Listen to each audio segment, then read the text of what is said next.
დილა მშვიდობისა ყველას, საქართველოში ხუთშაბათით საქმიანია. შესაბამისად ეს იმას ნიშნავს, რომ საქმიანი დილა BMG-ს გუნდის სახელით იქოგება TV-პირველზე, რომელსაც სულ მალე სუპერსაინტერესო ამბებით წარმოგიდგენთ. მაშასე ეროვნული ბანკის ინფორმაციით საპენსიო სააგენტოს აგრეგირებული თანხების ნომინალური მფლობელების ისეთ ანგარიშებზე განთავსების შესაძლებლობა მიეცა, რომელსაც კომერციული ბანკების მიერ განსაზღვრული საპროცენტო სარგებელით დაერიცხება. ამასობაში პარლამენტის საფინანსო საბიუჯეტო კომიტეტის თავმჯდომარე ირაკლი კოვზანაძე საპენსიო სააგენტოს დირექტორს ლევან სურგულაძეს შეხვდა მათივე ცნობით შეხვედრაზე, რომელიც პარლამენტში გაიმართა, განიხილეს ახლად შექმნილი სააგენტოსთან დაკავშირებული მიმდინარე საკითხი, ამბობენ შეხვედრამ საქმიან და მშვიდ ვითარებაში ჩაიარაო. ეროვნული ვალუტა მესამე დღეა პოზიციებს თმობს, პორტირებს ზევითქვევით 27 თებერვლის ვაჭრობის შედეგად ლარი დოლართან მიმართებაში გაუფასურდა და კურსმა 2.79 შეადგინა. კურსი, რომელიც დღეს მოქმედებდა 2.77 იყო, ანუ გუშინდელის მდგომარეობით შესაბამისი ცვლილება დაახლოებით ლარი და 70 თეთრი გახლავთ. არის აღსრულდა კონსტიტუციის ახალი რედაქციის მოქმედების შედეგად გაჩენილი შესაძლებლობის ათვისება იწყება აგრარულ საკითხთა კომიტეტმა სასოფლო-სამეურნეო დანიშნულების მიწის საკუთრებასთან დაკავშირებული საკანონმდებლო ინიციატივის პაკეტის ინიციირებაც მოახდინა.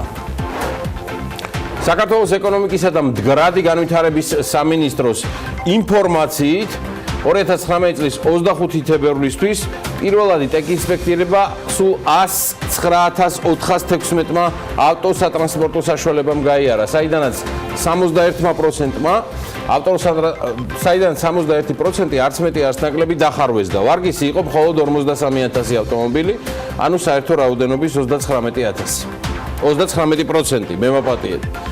მაინდა-მაინც ქუჩებსაც არ დატყობია ჯერჯერობით ეს. თბილისის ვიცე-მერის ირაკლი ხმალაძის განცხადებით, ზონალურ საათობრივი პარკინგის პარალელურად თბილისში ერთწლიანი 50 ლარიანი საპარკინგე საშვებით შენარჩუნდება. ენერგოომბუდსმენის განმარტებით კი წყლის ტარიფთან დაკავშირებული პროექტი მომხმარებელთა ინტერესების გაუმჯობესებას არ ემსახურება. სახელმწიფო აუდიტის სამსახურის ინფორმაციით, ჩოხატაურის მუნიციპალიტეტის გამარტივებული წესით შესყიდულ სამშენებლო სამუშაოებში გამოვლენილი დარღვევები არც მეტი არც ნაკლები პირდაპირ პროკურატურაში გადაგზავნას ექვემდებარება. პოპულარული ამერიკული სამოგზაურო გამოცემა თრილისტი საქართველოს 2019 წლის 20 ტურისტულ მიმართულებას შორის ასახელებს. სიაში საქართველოსთან ერთად არის რუმინეთი, პოლონეთი, მონტენეგრო, სამხრეთ აფრიკის რესპუბლიკა, ნეპალი და სხვა ქვეყნები. ეს ის ადგილებია, სადაც თრილისტმა ამერიკელ ტურისტებს ცალსახად ურჩია ემოგზაუროთ.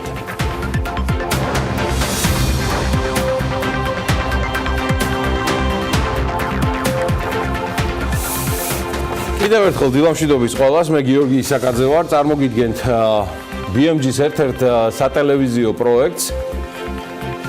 მაქვს პატივი, რომ გაგაცნოთ ძალიან ბევრი საინტერესო ამბავი, რომელიც 28 თებერვლისთვის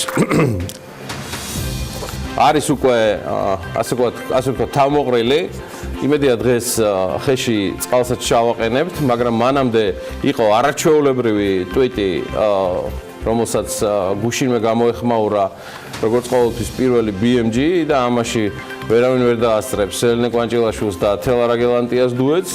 ასეთსათო შემთხვევით სრულად დავხარჯე, მაგრამ არ მინდოდა. და ახლა ველოდებით, რომ ამ ფაქტს გაგებით მოეკიდებით. აი ეს ხსნის ბრიტანეთის ელჩი საქართველოში ქართულ ზნას, აი არაჩვეულებრივ ზნას მართლა შემომეხარჯა. გიждები საერთოდ ამ სიტუაციას. შემომეხარჯა. ქართული ზმნებით ნამდვილად ყველაფრის თქმა შეიძლება და სწორედ #LearningGeorgian და #ქართულიანის თანხლებით ეს არის სწორედ ბრიტანეთის ელჩის, ჩვენი არაჩვეულებრივი მეგობრის ჯასტინ მაკენზი სმითის ტვიტი. ტვიტერმა ძალიან დიდი მოწონება ნახა ტვიტერზე, თავის ვებზე და შესაბამისად ელჩის ამ ტვიტს უამრავი გაზიარება და მოწონება ჰქონდა. ცხადია ეს განიუსდა შემდგომ ქართულ საინფორმაციო საშუალებებში. ახლა ქართველები როგორ ჩამორჩებოდით ჩვენ ჯასტინს გრამიტო ფიფია, ედე მიზორია, იური ღვინჯილია და რამდენიმე თანამოაზრე სამეგრელოს მეგრული ენის ავტონომიასაც ითხოვენ. მათ საპროტესტო აქცია გამართეს და განაცხადეს, რომ უკანასკნელ ამოსუნთქვამდე იბრძოლებენ მათი მოთხოვნის დასაკმაყოფილებლად. სხვა შორის ვიდეო მასალას ადგილობრივი ლაივ პრესი არცელებს, მოусმინოთ რას ითხოვენ ზუგდიდში პროტესტანტები. სკან ჩაყვას ბრენ მარტვილი. ცნების მოშორება სამეგრელოს რეგიონიდან. ეს პირველი ამოცანა. რაც შეეხება ენების პრობლემას, ეს პრობლემა არის იგნორირებული და ჩვენ იძულებული ვართ გადავიდეთ პოლიტიკურ მოთხოვნებზე. ერთი წელია უკვე ვიკრიბებით. ბევრი არა ვართ, 1, 10, 14 კაცი შევიკრიბებით აქ, ერთმანეთს გულის ტკბილებს გავანდობთ და ასე გავარჯევთ, მანამ სანამ მეგრულ ენას არ მიეხედება. ეს სულის უკანასკნელ სულის ამოსუნთქვამდე გაგრძელდება. არის სამხელვე ბავშვებმა არიციან. მეგრულია და ჩვენც არ ვიცით ისე როგორც მეგრული რას ისვენის. ჩვენც არ ვიცით, ჩვენ უფროსმა დაუბანდო ბავშვებმა. ჩემო ძვირფასო მეგობრებო, ბატონო გრამიტო, ბატონო ედო, ბატონი იურა, ქვეყანა მიცის და ზუგდიდმა ყველაზე უკეთ რომ თითქმის ყველა ძირითად ქრისტიანულ დღესასწაულს თქვენთან ვატარებ. ამის მიზეზი ბევრია. ჩემთვის უძვირფასესი მეუფე გერასიმე, სხვაებიც, მაგრამ ხომ არ ჯობს სისხლის უკანასკნელ წვეთამდე და ბოლო ამოსუნთქვამდე ჩვენი ქვეყნის გაძლიერებისთვის ვიბრძოლოთ, ეკონომიკა გაიმართოს, ანაკლი ააშენდეს და მოახერხოთ ბევრი სხვა ასეთი პროექტები. მე არ ამგონია არათუ მეგრელები, კახელები, სვანები ან თუშები, არამედ მთელი ქართველობა გონია რომ ცალსახად გადავრჩებით და გადარჩენას ვინც შივის, ჩვენ არსებობას მიეცემა აზრის და ფაზიც. თორემ მეგრულ ენას, მარგალურ ნინას დამერწმუნეთ არაფერი ემუქრება და იმდენი მიმდევარი ყავს საქართველოში, მარტო გრიშა კაკაჩიას და დოჩი ალიშბაია ეყოფიან თაობების დაზრდას, რომელიც არაჩვეულებრივი მარგალურ ნინას მიმდევრები იქნებიან და მეც ძალიან ბედნიერი ვიქნები თუ ჩემი შვილების დაუფლებიან მეგრულს, ასევე სხვა ქართულ კუთხურ ენებსაც. ასეა ეს. ისე დაგავიწყდათ ჩემო ბიძია ბაბუებო, რომ გრიშა კაკაჩია ამ ქვეყნის და თბილისის გამორჩეული ბიძია ბაბუა დავით კვირცხალიას სახით, რომელსაც განსაკუთრებული სითბოთი და სიყვარული დაატარებს მთელი ქვეყანა, როგორც მის გამორჩეულ მოქალაქეს, უნიჭიერეს მსახიობს და კიდევ უფრო მაგარ ადამიანს. ხო და ესეთ ადამიანებზე მათ ნიჭიერებაზე, განათლებულობაზე, იუმორზე და პიროვნებებზე დგას ქვეყანა. იმედი მაქვს, რომ თქვენ სადღაც ახლო-მახლო ხართ და გულწრფელი სურვილები იმედია გამოძრავებთ ამ ქვეყნის უკეთესი მომავლის და არა რაღაცა სეპარატისტული გავლა გამოვლელი. აბაიულა და შევბერეთ. დავბრუნდეთ დიდ ავიაციას და ქართულ ეკონომიკასაც მივხედოთ. მანამდე კი ესეთი კარგი ამბავიც გვაქვს, ამ სიტყვის პირდაპირ მნიშვნელობით მე მგონი პირდაპირ დიდ ავიაციაში ამოვყავი თავი. ფრანგული Air France საქართველოს საავიაციო ბაზარზე ოპერირებას 31 მარტიდან დაიწყებს. რეგულარული ფრენები პარიზი, თბილისი, პარიზი, საჰაერო ხაზზე 2019 წლის 23 ოქტომბრამდე კვირაში ორჯერ შესრულდება. ამავე რეისს ასრულებს ქართული Georgian Airways-იც, სხვათა შორის, რომელიც ამასობაში გენერალური დირექტორის გარეშეც დარჩა. გივი დავითაშვილმა პოსტი უკვე დატოვა. დროებით მოვალეობის შემსრულებელი რობერტ ოღანესიანი იქნება. ჩვენ ამ თემას კიდევ მოვიკითხავთ, ასევე მოსაკითხი გვაქვს, რა ხდება ჩინური ჰუალინგის მიერ დაფუძნებული ავიაკომპანია My Way Airlines-ის ირგვლივ, რომელიც სრულიად გაურკვეველი ამბებით იყო და გადაწყვეტილებებით მოცული ბოლო 2-3 თვის განმავლობაში. სიმართლე გითხრათ, ერთადერთი რაც გავიგე ამ საკმაოდ კარგად ამოქოქილ ავიაკომპანიას გულისხმობ My Way Airlines-ის ირგვლივ, რომ ვიღაც ხელს უშლიდა და მე გავარკვიე, რომ ჩვენ უნდა მივხვდარიყავით ვინ უშლიდა ხელს და თვითონ ამაზე არ უნდა ელაპარაკოთ. მოკლედ ამასაც მოვიკითხავთ, ავიაციის თემატიკით აუცილებლად უნდა დაინტერესდეს თავის წინამორბედთან ერთად ტურიზმის ადმინისტრაციის ახალი ხელმძღვანელი, თან მეტი ჩოგო ჩორი ახლოს არის და იმედია ანტიმონოპოლიურ სამსახურს არ დასჭირდება ამ მეტად საეჭვო განვითარების მქონე ბაზარზე. ავიაბაზარს გულისხმობ უფრო აქტიური ჩარევა. ბრიტანული ჟურნალისტის The Economist-ის ექსპერტებმა 2019 წელს მსოფლიო ეკონომიკაზე მოქმედი 10 მთავარი რისკიც დაასახელეს. ექსპერტები მიიჩნევენ, რომ პლანეტის ეკონომიკის პერსპექტივა უარესდება. ისინი მიიჩნევენ, რომ 2019 წელს გლობალური მთლიანი შიდა პროდუქტის ზრდის ტემპი 208%-მდე შემცირდება 2018 წელს არსებული 2.9-დან. 2020 წელს კი ისევ დაიკლებს და 2.6-ს მიაღწევს. ასევე აღნიშნეს, რომ შესაძლოა რეალობა ნავარაუდებზე მძიმე აღმოჩნდეს. ნომერ პირველ რისკად შეერთებული შტატების და ჩინეთის შორის სავაჭრო კონფლიქტის სრულმასშტაბიანი გადასვლის საფრთხე სახელდება, რასაც ძალიან მძიმე შედეგები ექნება. მეორე ადგილზეა შეერთებულ შტატებში რეცესიის დაწყების რისკი. ექსპერტების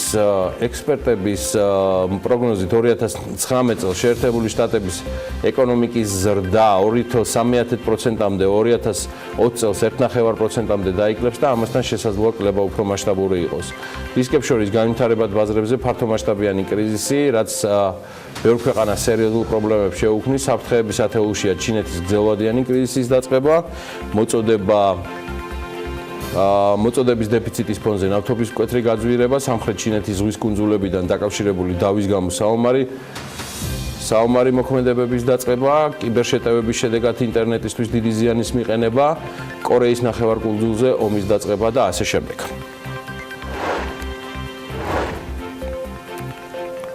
ეს ზეპირსიტყვიერად გადმოგეცით The Economist-ის თემა. არა უშევ ზოგჯერ BMG-ს გუნდსაც დაძრახვა მოუწევს. მძიმეთად სავარაუდო დღეს. ახლა კი ისევ საქართველოს დაუბრუნდეთ. Economist-ის პარალელურად ქართული Forbes-ი აქვეყნებს საინტერესო მასალას. ბიზნესის განწყობის ინდექსი ბოლო 2 წლის განმავლობაში ყველაზე მეტად შემცირდა. 2019 წლის პირველ კვარტალში ქართული ბიზნესის განწყობის ინდექსი შემცირდა და 22.6 პუნქტი შეადგინა, რაც წინა კვარტალთან შედარებით 7.4 პუნქტით გაუარესებული მაჩვენებელია. გამოკითხული 44 მსხვილი და 116 მცირე ზომის საწარმო საკუთარი განვითარების პერსპექტივებს ბოლო 2 წლის განმავლობაში ყველაზე პესიმისტურად აფასებს. ამ კვლევის მიხედვით, რომელიც ICC-ს, BIAS და ICT-ის ერთობლივი ჩატარებული გახლავთ, ყველაზე პესიმისტურად არსებულ ვითარებას წარმოების და სოფლის მეურნეობის სექტორის წარმომადგენლები აფასებენ. საქართველოში 10-დან 3 მცირე და საშუალო ბიზნესი თვლის, რომ მათთვის მთავარი პრობლემა ბაზარზე მოთხოვნის ნაკლებობაა. გამოკითხული კომპანიების 32% მთავარ პრობლემად სწორედ მოთხოვნას ასახელებს. განსხვავებული სურათი მსხვილი ბიზნესის შემთხვევაში, რომელთა უმეტესობა 29%-ს თვლის, რომ მთავარი პრობლემა ფინანსებზე წვდომაა. მსხვილი ბიზნესისთვის ნომერ მეორე პრობლემა მუშახელის არარსებობაა. სწორედ ამ ხელის შეშლილ ფაქტს ასახელებს გამოკითხული მსხვილი კომპანიების 21%. განვითარებისთვის მსხვილი კომპანიების 66%-ისთვის კი მთავარი პრობლემა საწარმოო აღჭურვილობის და ბაზარზე მოთხოვნის არარსებობაა. მსხვილი ბიზნესისგან განსხვავებით, მცირე ბიზნესისთვის მუშახელი მნიშვნელოვან ბარიერს არ წარმოადგენს და მათი მხოლოდ 8% ამბობს, რომ ეს განვითარებისთვის მთავარი პრობლემა გახლავთ. აი, რაც შეეხება საწარმოო აღჭურვილობას, მსხვილ ბიზნესთან შედარებით 5%-ით მეტი, ანუ გამოკითხული მცირე კომპანიების 11% ამბობს, რომ ეს მათთვის მთავარი პრობლემაა. აი ესეთ კითხვაზე, როგორი მოლოდინი გაქვთ საკუთარი კომპანიის განვითარებასთან დაკავშირებით მომდევნო 3 თვის განმავლობაში, სხვათა კომპანიების 59% ამბობს, რომ მათ მდგომარეობის გაუმჯობესების მოლოდინი აქვთ. 13% თვლის, რომ მდგომარეობა უარესებისკენ შეიცვლება და 38% კი ცვლილებებს არ ელოდება და ჩვეულებრივად მიყვება რუტინას. გამოკითხული 160 კომპანიის 14% ელის, რომ მომდევნო 3 თვეში მათ კომპანიაში დასაქმებული პირების რაოდენობა შემცირდება, ზრდას 29% პროგნოზირებს, ხოლო 48% ცვლილებებს არ ელის. კიდევ ერთ კვლევაზე მინდა გითხრათ, ეკონომიკური თანამშრომლობისა და განვითარების ორგანიზაცია, ავტორიტეტული OECD, საქართველოს საინვესტიციო პოლიტიკის მიმოხილვა, საუბარია Investment Policy Review of Georgia, იგი იქნება IPR-ის სახელით ცნობილი, მოამზადებს მიმოხილვის დაწყება, სხვათა ოფიციალური ღონისძიებით ასე ვთქვათ, აღინიშნა ეკატერინე მიქაბაძე, რომელსაც ეხლა საქმიანი დილის ეკრანზე ხედავთ, იგი ეკონომიკის მინისტრის მოადგილე გახლავთ, ვინც არიცით. აღნიშნავს, რომ საინვესტიციო პოლიტიკის მიზანია ქვეყანაში არსებული საინვესტიციო პოლიტიკის შესწავლა, ანუ ამ კვლევის მიზანი იქნება სწორედ ეს და მისი თქმით რეფორმები, რომლებიც უკვე გატარდა, ერთმნიშვნელოვნად ხელს უწყობს ქვეყანაში მიმზიდველი საინვესტიციო და ბიზნეს კლიმატის შექმნას. თუმცა, ყოველთვის არის შესაძლებლობა მნიშვნელოვნად განვითარდეს და გაუმჯობესდეს ეს გარემო. კვლევა საქართველოს მთავრობის დაკვეთით ჩატარდება და მისი დასრულების შემდეგ გამოიკვეთება რეფორმების და ღონისძიებების დამატებითი ჩამონათვალი, რაც საქართველოს საინვესტიციო კლიმატის გაუმჯობესებაში დაეხმარება. წყლების სნო და კობის მწარმოებელი აკვაგეოში მფლობელის ცვლილების პროცედურა უკვე ოფიციალურად ამოიქოკა. აკვაგეოს მეღვინეობა ხარებას მფლობელი საინვესტიციო კომპანია Intelligence Holding იყიდულობს. 100%-იანი წილი კი 300 ლარად იყიდება, მაგრამ ამავე დროს Intelligence Holding-ი კომპანიის სესხებს საუბარია თითქმის 16 მილიონი დოლარი და 12 მილიონი ევროს კაპიტალში შეტანაზე აცხადებს. შვეიცარიაში დაფუძნებული კომპანია მეღვინეობა ხარებას მფლობელი 2016 წლის ბოლოს გახდა და აკვაგეოში ინვესტორის შესვლის გადაწყვეტილება ჯერ კიდევ 2018 წლის სექტემბერში იყო მიღებული. გაცნობეთ კიდეც ამის შესახებ, თუმცა ამ დრომდე ოფიციალურად ეს ყველაფერი არ გაფორმებულა. აღსანიშნავია, რომ აკვაგეომ 2018 წლის მაისში დაასრულა ახალი საწარმოს მშენებლობა და ამ პერიოდში საწარმოს ასაშენებლად განხორციელდა თითქმის 14 მილიონი ლარის ინვესტიცია. საწარმოო აქტიური ფუნქციონირება დაიწყო ივლისის თვეში და ბაზარზე გამოჩნდა კომპანიის ახალი პროდუქტიც, გაზირებული მინერალური წყალი, კობი, და წარმატებები ხარებავებს. აბა თქვენ იცით, წინ კიდევ ძალიან ბევრი ახალი ამბავი გველის, ეს არ ეხება მხოლოდ ცხადია სნოს და მინერალურ წყლებს, მოკლედ არც იფიქროთ გადართვა, ჩონჩებით საქმიანები დილიდან და ვიწყებთ ახალ ამბებს. ტექნობუმმა გაყიდვების შემცირების გამო 4 ობიექტი დახურა, ბანკებმა ბოლო 1 წელიწადში ჯამში 46 ფილიალი და სერვის ცენტრი დახურეს. ეს 1 აპრილისთვის მზადებაა, მას შემდეგ რაც პარლამენტში განვიხილავთ სხვადასხვა თემებს. ეს კი თბილავი ამშენის 100-ზე მეტი თანამშრომლის გაფიცვის კადრებია, 100-ზე მეტი თანამშრომლები დღემდე გაფიცულია. ტურიზმის ეროვნული ადმინისტრაციის მიერ კი 2019 წლისთვის დაანონსებული სამიზნე ბაზრებიდან საქართველოს ქვეყნების 84%-ან პირდაპირი ავიარეისები უკვე აქვს. მოკლედ ჩვენ იმ დონეზე ვიჩქარეთ გუშინდელი კომიტეტის გადამკიდე, რომ ვატყობ, რომ პირველი საკითხი, რომელიც საერთო სულისკვეთებით დაიხურა გუშინ, გულისხმობ ეროვნული ბანკის რეგულაციების განხილვას, იმის გამოისორობით, რომ იქნებდა გვემსჯელა DBZ ბანკის თემაზე, ვატყობ, რომ უკვე ამის შეჯამებას დავიწყეთ, ასე რომ BMG მიეხმარება ყველა მოქმედ სუბიექტს, რომელიც იმედია აპრილისთვის მოიყრის თავს პარლამენტში და 1 აპრილს ყველანი ერთად გავიღიმებთ და ალბათ შესაბამის შეტარებით დასერიოზულებულ დასკვნებს გამოვიტანთ რეგულაციების დადებითი და უარყოფითი შედეგებიდან გამომდინარე. რა იყო განჭრეტადი და რეალურად რა დაუკვეთეთ და რა მივიღეთ. ანა ლაპიაშვილის წარდგენის დროა. ეს წარდგენაც უკვე სრულად ფორმალური გახდა. ანა დილამშვიდობის. დილამშვიდობის, გიორგი. საინტერესო ამბები გვაქვს? საინტერესო ამბები გვაქვს, მაგრამ არაფონია, რომ ამ ამბებმა ჯამში ჩვენ მოგცეს შესაძლებლობა ის კონკრეტული სტატისტიკა შევქმნათ, რომელიც სწორედ ამ ახალი რეგულაციებიდან გამომდინარე მთავარ ინტერესს იწვევს რეალურად რა შეიცვალა ბაზარზე, მას შემდეგ რაც 1 იანვრიდან დაკრედიტების ახალი და შედარებით გამკაცრებული რეგულაციები ამოქმედა. ამ სტატისტიკას ველოდებით ეროვნული ბანკისგან ყოფა კომიტეტის მისვლისას თუ მისვლის გარეშე ნებისმიერ შემთხვევაში. არა, ამ თემასთან დაკავშირებით მე ვთვლი, რომ აუცილებელია მისვლა და სხვათა შორის არგუმენტი, რომელიც ეროვნულმა ბანკმა თქვა, რომ საკმარისი ინფორმაცია აბსოლუტურად და პირველი კვარტალი იძლევა საშუალებას.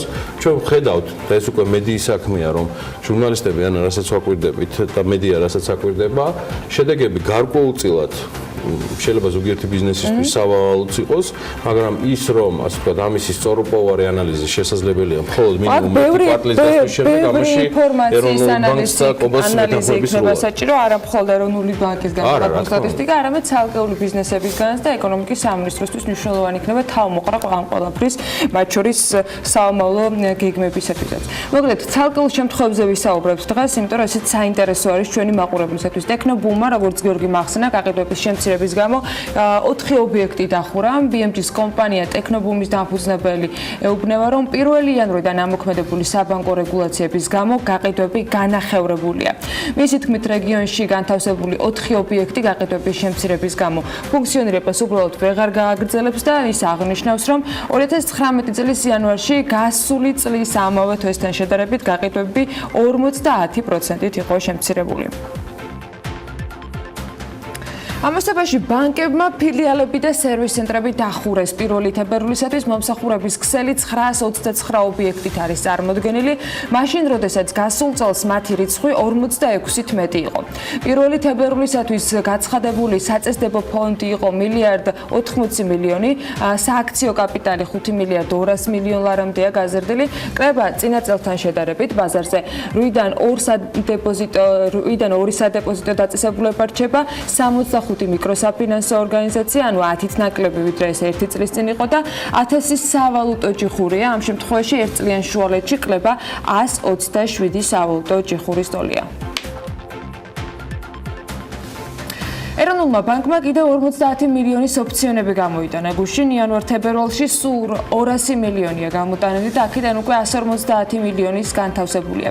ეროვნულ ბანკში GBC-ს დაუდასტურეს, რომ ოფციონების დიდი ნაწილი უკვე განაღდებულია, დეტალური მაჩვენებლები კი მარტში გამოქვეყნდება.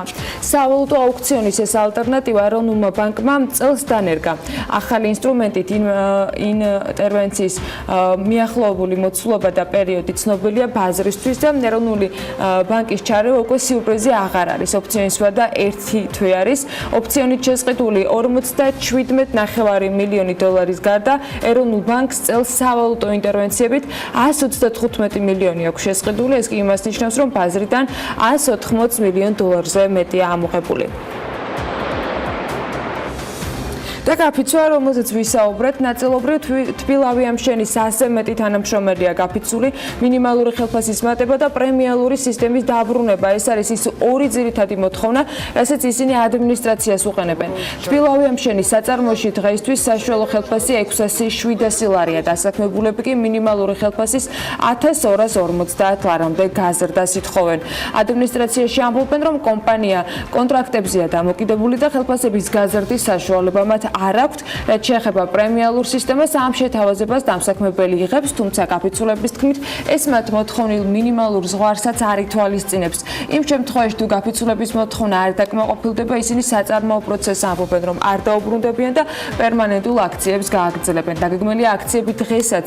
თავად სამსახურის ადმინისტრაცია კი აცხადებს, რომ ვიდრე თანამშრომლები გაფიცულები იქნებიან, მათ მოუწევთ ალტერნატიული სამუშაო ძალა იპოვონ. ჩვენ მოლაპარაკებას ვცდილობთ, რომ ვაწარმოოთ გაფიცვის სახით მინიმალურ ხელფასზე შეთანხმებით, რაც არის 1250 ლარი თანხა და ამ 1250 ლარ თანხასთან ერთად უნდა მოხდეს კომპეტენციის ფარგლებში ხელფასების მატება, ну სხვადასხვა პროცენტებით, რა თქმა უნდა, ეს უკვე ინდივიდუალურად ამაზე უნდა იმუშაოს ადმინისტრაციამ. ამ ნაწილში ვერანაირ ნაბიჯებს დღევანდელი მოცემულობით ვერ გადავთქვით. კიდევ ერთხელ ვიმეორებ, თლიანად ვართ კონტრაქტებზე დამოკიდებული, შესაბამისად შემოსავლები გასაკვირველია განაწილდება მუშაობ სამსახურეებზე. ჩვენ სამსახურო პროცესს ვერ შევაჩერებთ, შესაბამისად კადრებიც არსებობს საქართველოში, პროფესიონალები, რომლებიც ამ გაფიცვის პერიოდში ჩაანაცვლებენ გაფიცულ ხალხს. ქუთაისიდან სვანეთისკენ მიმავალი გზის რეაბილიტაცია განხორციელდება, რისთვისაც 33.5 მილიონიანი ტენდერია გამოცხადებული. წინადადების წარდგენის ვადა 26 მარტს უნდა მოიწუროს. ამ ტენდერის ფარგლებში გზის პირველი დაახლოებით 12 კილომეტრიანი მონაკვეთის განახლებაა დაგეგმილი. ინფრასტრუქტურული პროექტი, რომელიც ამ სარეაბილიტაციო გეგმაში ხვდება, ეხება გზას, რომელიც ზუგდიდი ჯვარი მესტიე-ლარსის საავტომობილო გზას მესტიისა და ლენტეხის მუნიციპალიტეტების ადმინისტრაციულ საზღვარზე ზაგარის უღელტეხილთან სახელს უერთდება ამ გზებმა ტურისტების ნაკადის ზრდის გამო განსაკუთრებული დატვირთვა შეიძინა. საქართველოს რეგიონული განვითარებისა და ინფრასტრუქტურის სამინისტროს მუნიციპალური განვითარების ფონდი კი ქობულეთში ნაპირდაცვის და ბულვარის მოწყობის სამუშაოებს ახორციელებს. პროექტი მთავრობის დაფინანსებით მიმდინარეობს და მისი ღირებულება დაახლოებით 6 მილიონი ლარია. სარეაბილიტაციო სამუშაოები კილომეტრზე მეტი სიგრძის სანაპირო ზოლის აღდგენას და ბულვარის მოწყობას ქვაფენილით ქობულეთის ნაპირსამაგრის სამუშაოების დასრულების შემდეგ ითვალისწინებს. ასევე მოეწყობა ბულვარის ახალი ინფრასტრუქტურა, გაიზარდება კურორტის სანაპირო ზოლის პარამეტრები და შემცირდება შტორმის დროს ტალღების ზემოქმედება, რაც ტურისტებსა და ადგილობრივ მოსახლეობას, როგორც უწყებაში განმარტავენ, კიდევ უფრო მოწესრიგებულ და დაცულ სანაპირო ზოლს შესთავაზებს. მუნიციპალური განვითარების ფონდი ახორციელებს ნაპირდაცვისა და ბულვარის მოწყობის სამუშაოებს. აღნიშნული პროექტი მეორე წელია, მეორე ფაზა მიმდინარეობს. პირველ წელს შესრულდა ძირითადი სამუშაოები, ხოლო წელს აღნიშნული პროექტი დასრულდება და საბოლოო ჯამში 1900 მეტრიანი მონაკვეთი იქნება განახლებული, ნაპირი იქნება დაცული შტორმისაგან. საქართველოს გაერთიანებული წყალმომარაგების კომპანია ვალეში წყლის ამორტიზებული სისტემის რეაბილიტაციას აპრილში დაიწყებს, ვინ შეასრულებს სამუშაოებს. ამასთან დაკავშირებით ტენდერში გამარჯვებული კომპანია უახლოეს დღეებში გამოვლინდება. ვალეში წყალმომარაგების სისტემა ამორტიზებული და ქალაქს წყალი დღის განმავლობაში მხოლოდ 6 საათით მიეწოდება. წყლის დანაკარგის შესაბამისად დიდია. პროექტის დასრულების შემდეგ კი წყლის ცენტრალიზებული სისტემის არარსებობით გამოწვეული პრობლემები უნდა მოგვარდეს და შესაბამისად გაუმჯობესდეს ხარისხი. დაგეგმილი სამუშაოების ფარგლებში ასევე რეაბილიტაცია ჩაუტარდება წყლის არსებულ ცენტრალურ სათავე ნაგებობას და 2 რეზერვუარი აშენდება. მოეწყობა 8 ჭაბურღილი და მაგისტრალური მილსადენი. ლაგოდეხის მუნიციპალიტეტის 2019 წლის ბიუჯეტიდან მერიის და საკრებულოს თანამშრომლების შრომის ანაზღაურებაზე 1,715,000 ლარი დაიხარჯება. კახეთის ხმას ლაგოდეხის მუნიციპალიტეტის მერმა უთხრა, რომ საჯარო მოხელეების სახელმწიფო ფონდი იანვრიდან გაიზარდა. ჯონდომ დივნიშვილის ინფორმაციით არჩევითი თანამდებობების პირების ყოველთვიური ანაზღაურება უცვლელი დარჩა. იანვრიდან საკრებულოს და მერიის თანამშრომლების ხელფასის გაზრდილია, მუნიციპალიტეტის ხელმძღვანელი პირების შრომის ანაზღაურება კი არ მომატებულა. წლევანდელი ბიუჯეტიდან სახელმწიფო ფონდისთვის 1,715,000 ლარი დაიხარჯება, განმარტავს კახეთის ხმასთან დივნიშვილი. ტურიზმის ეროვნული ადმინისტრაციის მიერ 2019 წლისთვის დაანონსებული სამიზნე ბაზრებიდან საქართველოს ქვეყნების 84%-თან პირდაპირ ავიარეისები უკვე აქვს. ტურიზმის ეროვნული ადმინისტრაციის მიერ დასახელებული 25 სამიზნე ბაზრიდან, სადაც წელს საქართველოს მარკეტინგულ კამპანიას კიდევ უფრო გააქტიურებს, 21 ქვეყანასთან პირდაპირ ავიარეისები არსებობს. შესაბამისად, სამიზნე ბაზრებიდან დარჩენილია 4 ქვეყანა, სადაც ამ დროისათვის საქართველოს პირდაპირ ავიამიმოსვლა ჯერჯერობით არ გააჩნია. ფრანგული Air France საქართველოს საავიაციო ბაზარზე ოპერირებას 31 მარტიდან იწყებს რეგულარული ფრენები პარიზი, თბილისი, პარიზის საჰაერო ხაზზე. 2019 წლის 23 ოქტომბრამდე კვირაში ორჯერადი სიხშირით წინასწარი ინფორმაციით ზაფხულის სანავიგაციო სეზონიდან რეგულარული საჰაერო მიმოსვლა თბილისსა და პარიზს შორის კვირაში 4-ჯერ შესრულდება. პოპულარული ამერიკული სამოგზაურო გამოცემა თრილისტი საქართველოს 2019 წლის 20 ტურისტულ მიმართულებას შორის ასახელებს, რომელიც ამერიკელებმა აუცილებლად უნდა მოინახულონ. თრილის თვეში 20 მილიონზე მეტი მკითხველი ყავს. სიაში საქართველოსთან ერთად არის რუმინეთი, პოლონეთი, მონტენეგრო, სამხრეთ აფრიკის რესპუბლიკა, ნეპალი და სხვა ქვეყნები. ეს ის ადგილებია, სადაც თრილისტი ამერიკელ ტურისტებს ურჩევს, რომ იმოგზაურონ. ჟურნალისტმა ბენჯამინ კემპერმა საქართველოს სხვადასხვა კუთხეში ტურიზმის ეროვნული ადმინისტრაციის მოწვევით თავად იმოგზაურა და ახლა მკითხველს საქართველოს ტურისტულ მიმართულებებს თავად აცნობს. ახალი ტურისტული შემოთავაზება უძველესი სამყაროს სტუმართ მასპინძლობით და სითბოთი ეს საქართველოა, წერს კემპერი.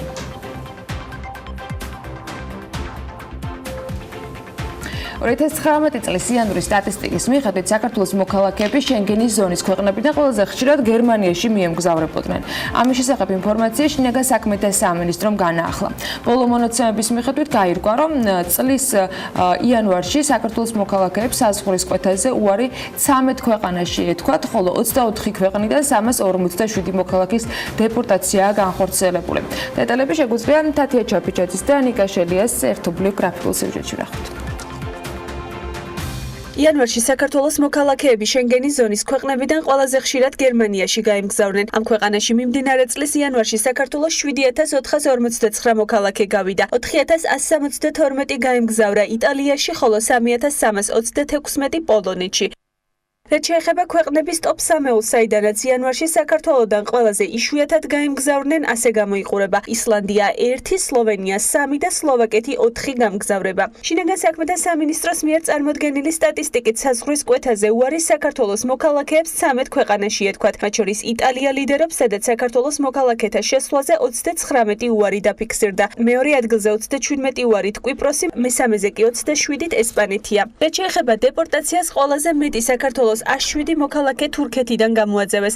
დეპორტაციის მაჩვენებლით მეორე ადგილზე 82-ით ისრაელია, მესამეზე კი 65-ით გერმანია. ხოლო თითო საქართველოს მოქალაქე გამოაძევეს დანიიდან, მალტადან, უკრაინიდან, პოლონეთიდან, პორტუგალიიდან და უნგრეთიდან.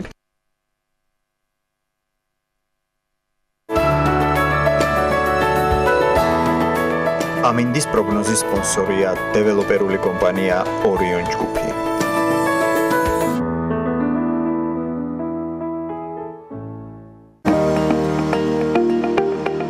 ამინდის პროგნოზის სპონსორია სადაზღვევო კომპანია უნისონი. თავისუფალი დაზღვევა თქვენი სიმშვიდისათვის.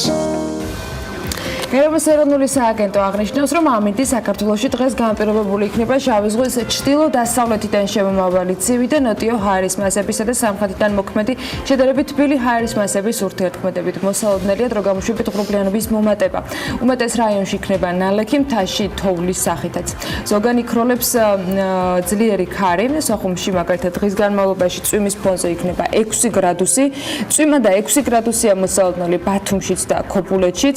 ქუთაისსა და ზუგდიდში კიდევ 1 გრადუსით ნაკლები იქნება ტემპერატურა და 5 გრადუსი დაფიქსირდება და აქაც იწვიმებს. ანაკლიაში 6 გრადუსამდე თბება ჰაერი და წვიმა, მოსალოდნელი ოზურგეთშიც წვიმა და 6 გრადუსი იქნება. ონში მოთოვს და 0 გრადუსია დღის განმავლობაში ტემპერატურა ნავარაუდავი, გორში მცირე თოვლ-ჭყაპი იქნება და 4 გრადუსი, ისევე როგორც ცხინვალში. მარნეულში მცირე წვიმის ფონზე მაქსიმალური ტემპერატურა 6 გრადუსს მიაღწევს, რუსთავშიც მცირე წვიმა მოსალოდნელი და მაქსიმუმ 7 გრადუსი დაფიქსირდება. ახალციხეში მოთოვს და 5 გრადუსი იქნება დღის განმავლობაში, ბორჯომში 2 გრადუსამდე გათბება ჰაერი და აქაც თოვლია მოსალოდნელი. ბაკურიანსა და ახალქალაქში -2 გრადუსი იქნება და აქაც მოთოვს დღის განმავლობაში. სტეფანწმინდაში მცირე თოვლი იქნება, შედარებით თბილა, მაგრამ მაინც ყინავს და 0 გრადუსი იქნება ტემპერატურა. თელავში მცირე წვიმას და მაქსიმუმ 6 გრადუსს ელოდებიან დღის განმავლობაში და რაც შეეხება თბილის დრო გამოშვებით ღრუბლიანობა მოიმატებს დედაქალაქში, იქნება მცირე წვიმა და იქროლებს დასავლეთის მიმართულების ქარი. ზოგჯერ ძლიერიც. დღის განმავლობაში მაქსიმალური ტემპერატურა იქნება 7 გრადუსი. ეხლა რამ აქვს სათქმელი აუცილებლად და ანამ გამოაცხადა, რომ ქუთაისში იქნება წვიმა და ჰაერის ტემპერატურა გათბება მაქსიმუმ 5%-მდე, ხო? 5 გრადუსამდე ბოდიში. ხოდა მე სუფლიორზე ეხლა მზადა მაქვს, რომ შენიერი ამინდი და დღე ექნება, დღეს დარწმუნებული ვარ ქუთათურებს. დარწმუნებული ვარ ასე. ანუ 6 შენიერი ამინდია ქუთაისში. სრულად თებერვალია. მოკლედ მე მზეს და სადღაც -2 გრადუსია დღეს. მე მზეს გისურვებთ მთელ საქართველოში. აუცილებლად კარგია წვიმა და რა თქმა უნდა ყინვებით ზამთარში ეს ნორმალურია, მაგრამ რატო გავაკეთე ახლა ეს შესავალი ქუთაისისთვის? მარკეტერმა კიდევ ერთი საოცარი ვიდეო გამოაქვეყნა, რომლის ავტორებმაც მშვენიერი პოზიციონირება მოუფიქრეს ქალაქს. ქალაქი, რომელიც მართლა ღიმილთან ასოცირდება, ყველაფერს საუკეთესოსთან და სარეკლამო სააგენტო Digital Kitchen Studios მიერ მომზადებული ეს ვიდეო მინდა ვნახოთ. ვიდეო რგოლი ორი პერსონაჟის მეშვეობით ხალისიანად და მოკლედ მოგვითხრობს ქალაქის არაჩვეულებრივი ღირსშესანიშნაობების შესახებ. ორ წუთში ჩატეული სიყვარული ქუთაისი, რომელიც მართლა გვაჯერებს, რომ აქაურობა საინტერესო და აუცილებლად მოსანახულებელია.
2019 წლის გაზაფხულზე იაპონიაში პროექტის საქართველოს ღვინის სამშობლო განხორციელება იწყება. ქართული ღვინის ისტორიისადმი მიძღვნილი ექსპოზიცია 2019 წლის 10 მარტს გაიხსნება და ის 7 მაისამდე გაგრძელდება.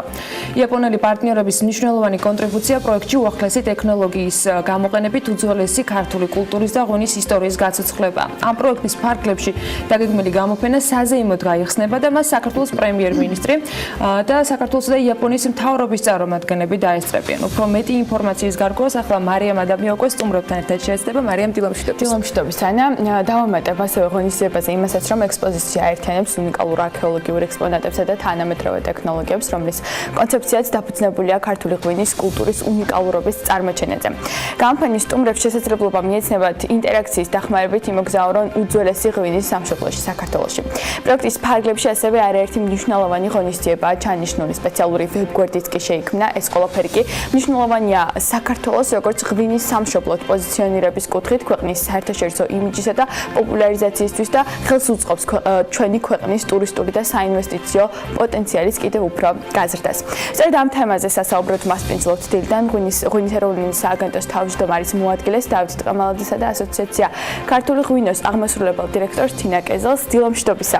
მადლობა სტუმრობისთვის. ძალიან მაგარ პროექტზე უნდა ვისაუბროთ და ძალიან მიხარია. პირველ რიგში დავიწყოთ, რა არის მთავარი მიზანი მიღმა იმისა, რომ როგორც აღნიშნა ქართული ღვინის და ქვეყნის პოპულარიზაციის კუთხით კიდევ ერთი წინ გადადგმული ნაბიჯია. კიდევ ერთხელ მოგესალმებით. სწორად აღნიშნეთ, ანონსში ზუსტად ესეა და ეს პროექტი და ანალოგიური პროექტები ზუსტად საქართველოს პოპულარიზაციას პირველ რიგში საქართველოს პოპულარიზაციას უწყობს ხელს და მე უკვე თქვათ ამ შემთხვევაში ღვინის კულტურის გაცნობას იმ ქვეყნისთვის და ამ ქვეყნის სტუმრებისთვის, რომლებიც მოინახულებენ ამ ექსპოზიციას ზოგადად. ორი სიტყვით მოკლედ ეს. რა შედეგებზე ვართ ორიენტირებული, აი ეს მაინტერესებს და რომ შევაფასოთ ბორდოს პროექტის, როდესაც დასრულდა, რა შედეგი მივიღეთ და რა შედეგებზე ვართ ორიენტირებული უკვე იაპონიაში ღონისძიების დასრულების შემდეგ. ეს პრაქტიკულად გაგრძელება არის ბორდოს პროექტისა. ის იყო ეს პირველი ჩანაფიქრი, რომლითაც დავიწყეთ აი ეს ციკლი რაღაც ღონისძიებების, რომელიც წესით უნდა იმოგზაუროს მსოფლიოში რამოდენიმე წლის განმავლობაში. ბორდოს პროექტი უშუალოდ საფრანგეთზე გათვლილი პროექტი არ იყო, ეს იყო იქიდან გამომდინარე, რომ ძალიან მნიშვნელოვანი იყო ქართული ღვინის წარდგენა, როგორც უძველესი კულტურისა, მეღვინეობის მსოფლიო ცენტრის, ასე ვთქვათ, და ამდენად იყო ბორდო ჩვენთვის მნიშვნელოვანი. ეს არ იყო ესე იგი გაყიდვებზე გათვლილი საფრანგეთში. მარტივად რომ ავხსნათ, იმიტომ ხშირად ისმის ხოლმე ეს შეკითხვა. რაც შეეხება იაპონიას, ეს ბაზარი შევარჩიეთ საფრანგეთის შემდგომ. იქიდან გამომდინარე, რომ ძალიან დიდი არის ძალიან ინტერესი იაპონიის ბაზარზე ამჟამად ქართული ღვინის და არა მხოლოდ ზოგადად ქართული კულტურის მიმართ. და ჩავთვალეთ, რომ აი ესეთი მასშტაბის პროექტი, აი ახლა გაღვიძებული ინტერესის ფონზე იქნებოდა ძალიან დროული. და რას ველოდებით, ანუ გაყიდვების ზრდას ველოდებით, პოპულარიზაციას მეტად, აი რა შედეგებზე ვართ ორიენტირებული? გაყიდვების ზრდას ერთმნიშვნელოვნად, იმიტომ რომ ისედაც დიდი ინტერესია და დაიწყო უკვე პატარა მასშტაბით, რასაკურველია იაპონია მაინც ქართული ღვინის გაყიდვები, მაგრამ იმდენად დიდი ინტერესია, რომ ჩვენ რეალურად ველი ძალიან ბევრი დაინტერესებული იმპორტიორია, რომელიც ძალიან ელის ამ პრეზენტაციას. 2 თვის განმავლობაში ქართულ კომპანიებს ექნებათ საშუალება, რომ გაყიდონ ღვინო უკვე მთელი ამ ხნის განმავლობაში გამოფენის მსვლელობისას.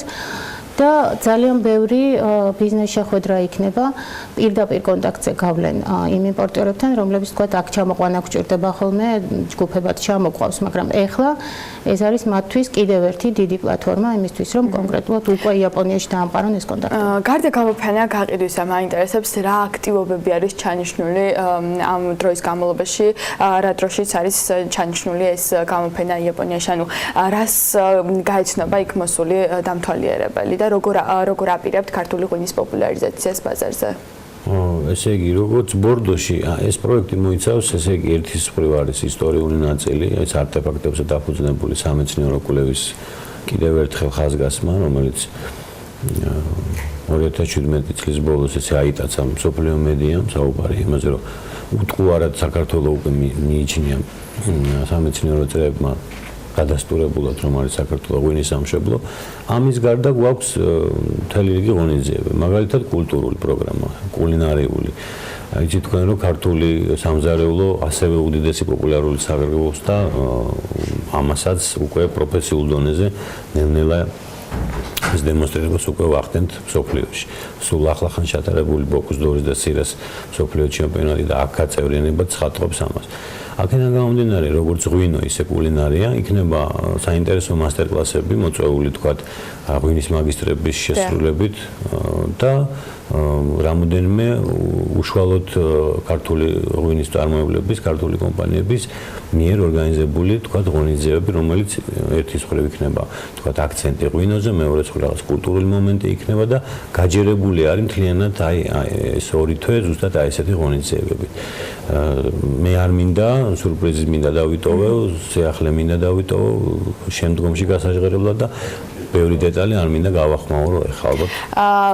ხაზგასმით მინდა აღვნიშნო საიტი, რომელიც შეიქმნა, რომელიც სატესტო რეჟიმშია და ჯერჯერობით ინფორმაცია, როგორც ვიცი, არ არის განთავსებული, გუშინ შევამოწმე ზუსტად.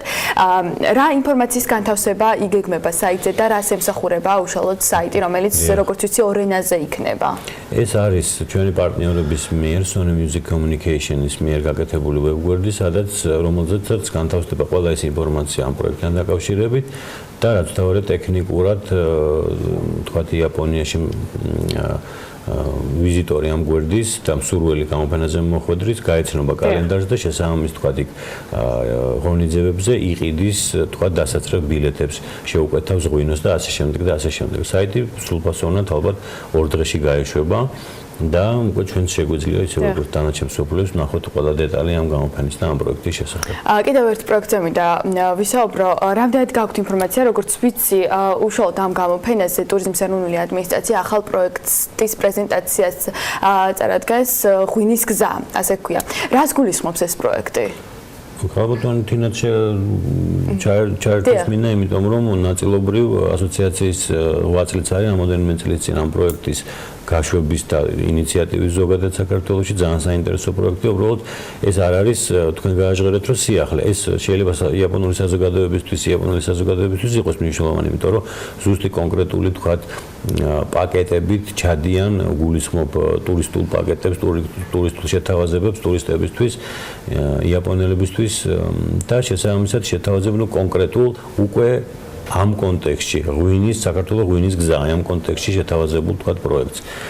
მან ყველაზე მნიშვნელოვანი ის რა რომ საერთოდ წარვადგენთ ახლა საქართველოს არამხოლოდ ღვინის კუთხით, არამედ ზოგადად კულტურას, თავისთავად ტურისტული განვითარება მით უმეტეს იაპონიის ბაზარზე ძალიან მნიშვნელოვანი არის და სწორად მიწოდებული პროდუქტი.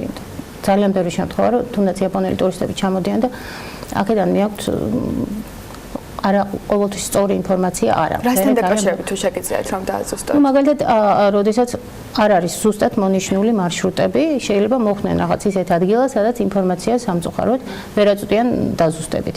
და მე არის ბევრი გაუგებრობა, თუნდაც ქართულ ჯიშებთან დაკავშირებით, ქვევრის ტექნოლოგიასთან და ბევრი სხვა. ამიტომ გვინდა რომ იყოს ძალიან ზუსტი ინფორმაცია ადგილობრივების მხრიდან მოდის.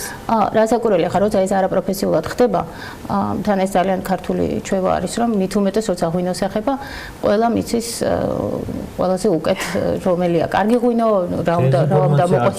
არა, ხო, ეს არის ზოგადად კი, ან პირიქით მოზღვავება ინფორმაციისა, რაღაცა ლეგენდების და ასე შემდეგ. ეს ერთი მხრივ კარგია, მაგრამ ამას თუ არ მიყვადა, თუ არ გამყარდა ეს რაღაცა კონკრეტულად საინტერესო და სწორი ინფორმაციით, მაშინ ვერ არის კარგი საქმე. და ზუსტად ტურიზმის ადმინისტრაცია უეხმარება აი ამ საქმეში, რომ ისეთ პედანტ ხალხს, როგორც იაპონელები არიან, ზუსტად უკვე კონკრეტული ასე ვთქვათ, პაკეტები ვახსენეთ, ჩააქვთ, თავაზობ ზუსტად აი ამას. მან რა არის მნიშვნელოვანი, რომ თვითონ ეს პროექტი ღვინის გზა, რომელიც რამოდენიმე წლის წინ დაიწყო, რომ ეხლა ის დასრულდეს და მიეცეს ჯერთი ეს პროექტია, რომელიც მუდმივად უნდა გამდიდრდეს, იმიტომ რომ ახალი ობიექტები ემატება და რომ მან მიიღოს ისეთი ფორმა, როგორიც აქვს მსოფლიოში ყველა ქვეყანაში არსებობს ეს პროექტი, რომელშიც იწარმოება ღვინო. რომ შევაჯამოთ პროექტის დასრულების შემდეგ მაისში, შეიძლება თუ არა ვთქვათ, რომ მოიმატებს ქართულ ღვინოზე დაინტერესება, მომხმარებელთა რაოდენობა და გაიზრდება თუ არა პოპულარიზაცია და დაემატება თუ არა კიდევ ერთი ბაზარი ქართულ ღვინოს, ანუ იაპონიის სახით. რა თქმა უნდა, ამის რეალური გათვლა პროგნოზი არსებობს და ჩვენ გვჯერა ამის სასაკვირველია და არა მხოლოდ იაპონიაში, ჩვენ ვაპირებთ ზოგადად იაპონია ავირჩიეთ ლირიული თვალსაზრისით, ვინაიდან ამომავალი მზის ქვეყანა არის, ძლიერი ქვეყანა აზიაში, აი ზუსტად აქედან გვინდოდა და ამ პროექტის განხორციელება. დაწყება უბრალოდ თუ ეს დაიბადა ბორდოში, ეხლა ვიწყებთ თქვა იაპონიიდან. შემდეგი ქვეყანა რომელიც? შემდეგი ქვეყანა მუშაობთ, ეს არის ჩინეთი და კორეა, რომელიც დაწინაურდება, სადაც უფრო მზად ვიქნებით, სადაც უფრო ხელსაყრელი პირობები იქნება ჩვენი ქვეყნისთვის და ასე შემდეგ, უამრავი კომპონენტი ალბათ იქ, მაგრამ ზუსტად ის რომ იაპონიაში ვიწყებ და იაპონია როგორც უდიდესი გავლენის მქონე ქვეყანა ზოგადად სოფლიოში და ამ შემთხვევაში აზიაში ტონის მიმცემი არის ამ თვალსაზრისითაც ალბათ აი აქედან ველით კიდევ მეტ და მეტ ასე ვთქვათ ციფრებს ექსპორტისას მომავალ წელს და ამიერიდან. მაინც რა დავამატოთ რომ მარტო აზიურ ბაზრებზე არ არის ორიენტირებული, ძალიან დიდი ინტერესია ამერიკის შეერთებული შტატებიდან და კანადიდან. ევროპის მასშტაბით თუ აპირებთ გასვლას კიდევ? ჩინეთში და კორეაში. აღმოსავლეთ ევროპაში საკმაოდ კარგად ვართ პოზიციონირებული და საკმაოდ მნიშვნელოვანი ასე ვთქვათ ბაზარიც წილი გვიჭირავს, მაგრამ მოგეხსენებათ რომ ესე რომ ავიღოთ ევროპა ზოგადად არის ტრადიციული ღვინის წარმოებული, პრაქტიკულად ყველა ქვეყანაში უნიკალური ღვინო იწარმოება, უგემრიელესი და ძალიან მრავალფეროვანი. კონკურენციის გაწევა რთულია.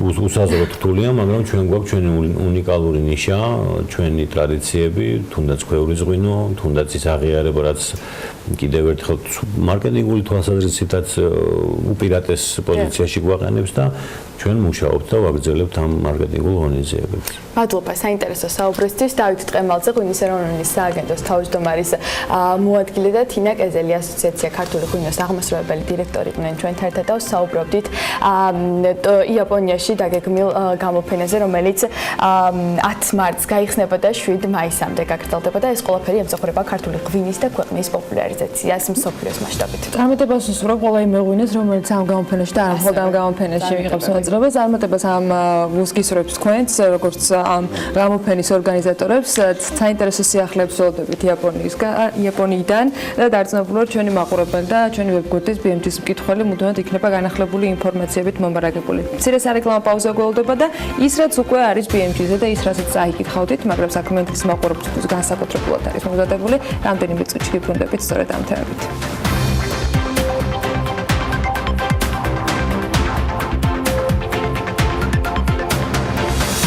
საპენსიო სააგენტოში აკუმულირებულ თანხებს კომერციული ბანკების მიერ განსაზღვრული საპროცენტო სარგებელი დაერიცხება.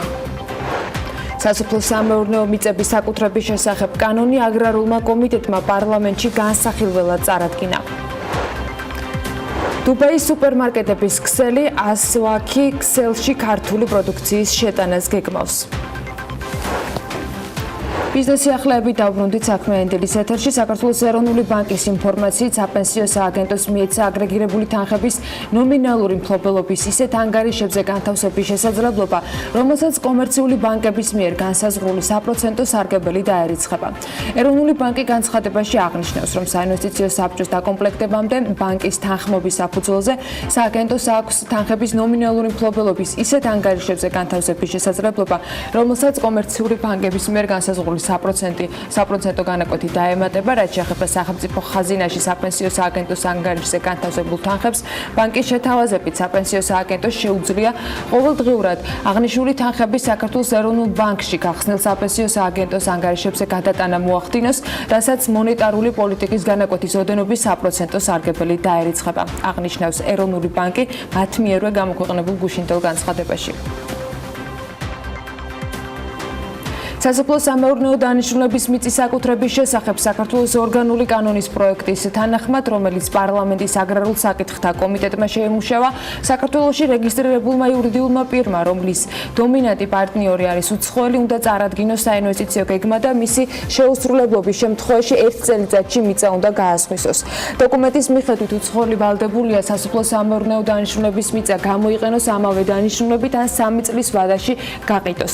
კანონპროექტი თვალისწინებს ფინანსურ სანქციებსაც. კერძოდ, ზედიზედ 3 წლის განმავლობაში მიწის ნაკვეთის დაუმშავლობის შემთხვევაში უცხოელს დაეკისრება ჯარიმა, რაც 1 ჰექტარზე მიწის ნაკვეთისათვის 500 ლარს უტოლდება და ყოველი მომდევნო ჰექტარი მიწის ნაკვეთისათვის 300 ლარს უდრის, არაუმეტეს 20,000 ლარისა. ამ ვალდებულებების ყოველი მომდევნო წლის განმავლობაში შეუსრულებლობის შემთხვევაში ჯარიმები გაიზრდება და 1 ჰექტრამდე მიწის ნაკვეთისათვის 700 ლარს შეადგენს ჯარიმის ოდენობა, ყოველ მომდევნო ჰექტარზე მიწის ნაკვეთისათვის კი 400 ლარიანი ჯარიმა განისაზღვრება, ისე რომ ჯამში 30,000 ლარს არ გადააჭარბოს.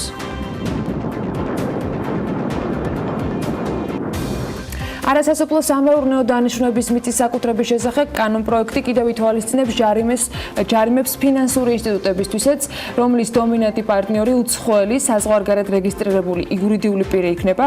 კერძოდ თუ ისინი არ გაასხვისებენ სასოფლო სამეურნეო მიწას ამ კანონის ამოქმედებიდან 2 წლის ვადაში, ამ შემთხვევაში ჯარიმა 1 ჰექტარზე 500 ლარი იქნება და ყოველ მომდევნო ჰექტარზე 300 ლარით განისაზღვრება, ისე რომ ჯარიმის საერთო მოცულობა 50,000 ლარს არ აჭარბებდეს. იმ შემთხვევაში თუ ვალდებულებები არც მომდევნო წლებში შესრულდება, ამ შემთხვევაში შესაბამისი თანმიმდევრობით განისაზღვრება ჯარიმები 700 ლარი 1 ჰექტარზე და ყოველ მომდევნო ჰექტარზე 400 ლარი, მაქსიმალური ზღვარი კი 80,000 ლარია.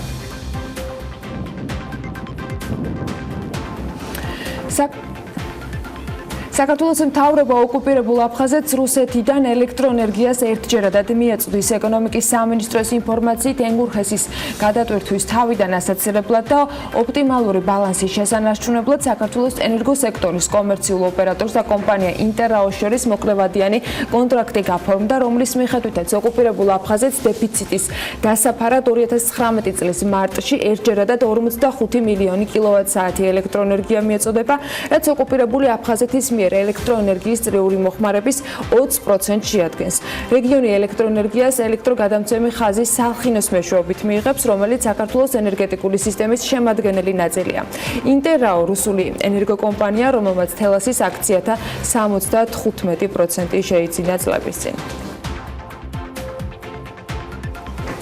ბილის გამქირავებლებს წყლის ტარიფის ცვლილება არ შეეხებათ. ამის შესახებ განცხადება საქართველოს ენერგეტიკისა და წყალმომარაგების მარეგულირებელი ეროვნული კომისია ავრცელებს. სემეკის მიერ შემუშავებული პროექტით ტარიფის ცვლილება ასევე არ შეეხება იმ პირებს, რომლებიც ბინებს მათ შორის სხვადასხვა საიტის მეშვეობით აქირავებენ. პროექტი შეეხება მხოლოდ საოჯახო ტიპის სასტუმროებს, რომლებიც მომსახურებას სასტუმრო მომსახურების შესაბამისად ახორციელებენ და მათთვისაც ეგრეთ წოდებული ჰიბრიდული ტარიფი ამოქმედება, რაც არსებული პროექტის მიხედვით 20 კუბურ დანახარჯზე საყოფაცხოვრებო ტარიფის დარიცხვას მოიცავს, აღნიშნული ლიმიტის ზემოთ კი გადარიცხვა არასაყოფაცხოვრებო ტარიფით მოხდება. პარკირების საათობრივი საფასური თბილისში სავარაუდოდ მინიმუმ 50 თეთრით განისაზღვრება. თბილისის ვიცე-მერი ირაკლი ხმალაძე არ გამორიცხავს, რომ აღნიშნული გადასახადი კიდევ უფრო გაიზარდოს. ის განმარტავს, რომ პარკირებაზე საათობრივი გადასახდელი სისტემა 1 ივლისიდან ჯერ მხოლოდ ლესელიძის ქუჩით დაიწყება. წყლების ნოდა კობის მწარმოებელი აქვაგეოში მფლობელების ცვლილების პროცედურაა დაწყებული. აქვაგეოს მეღვინეობა ხარებას მფლობელი საინვესტიციო კომპანია ინტელიგენს ჰოლდინგი ყიდულობს 100%-იან წელს. მისი მფლობელი ვახტანგ ლიპარტელიანი 300 ლარად ყიდის, თუმცა ამავე დროს ინტელიგენს ჰოლდინგი კომპანიის ესხებს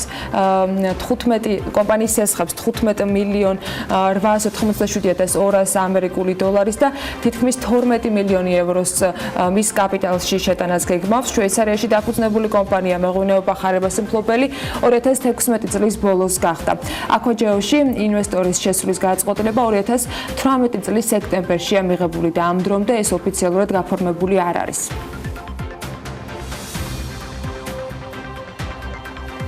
დუბაის სუპერმარკეტების ქსელი ასვააქი ქსელში ქართული პროდუქციის შეტანას გეგმავს მსხვილ რიტეილერთან, რომელიც ამჟამად 18 მაღაზიას ფლობს მოლაპარაკებები მიმდინარეობს.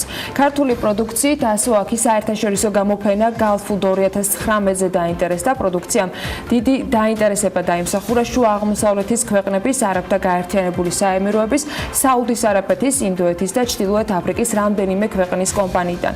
გალფუდ 2019-ზე პროდუქცია სააგენტოს აწარმოეს საქართველოში ორგანიზებით ჯამში 12-მა ქართულმა კომპანიამ წარადგინა.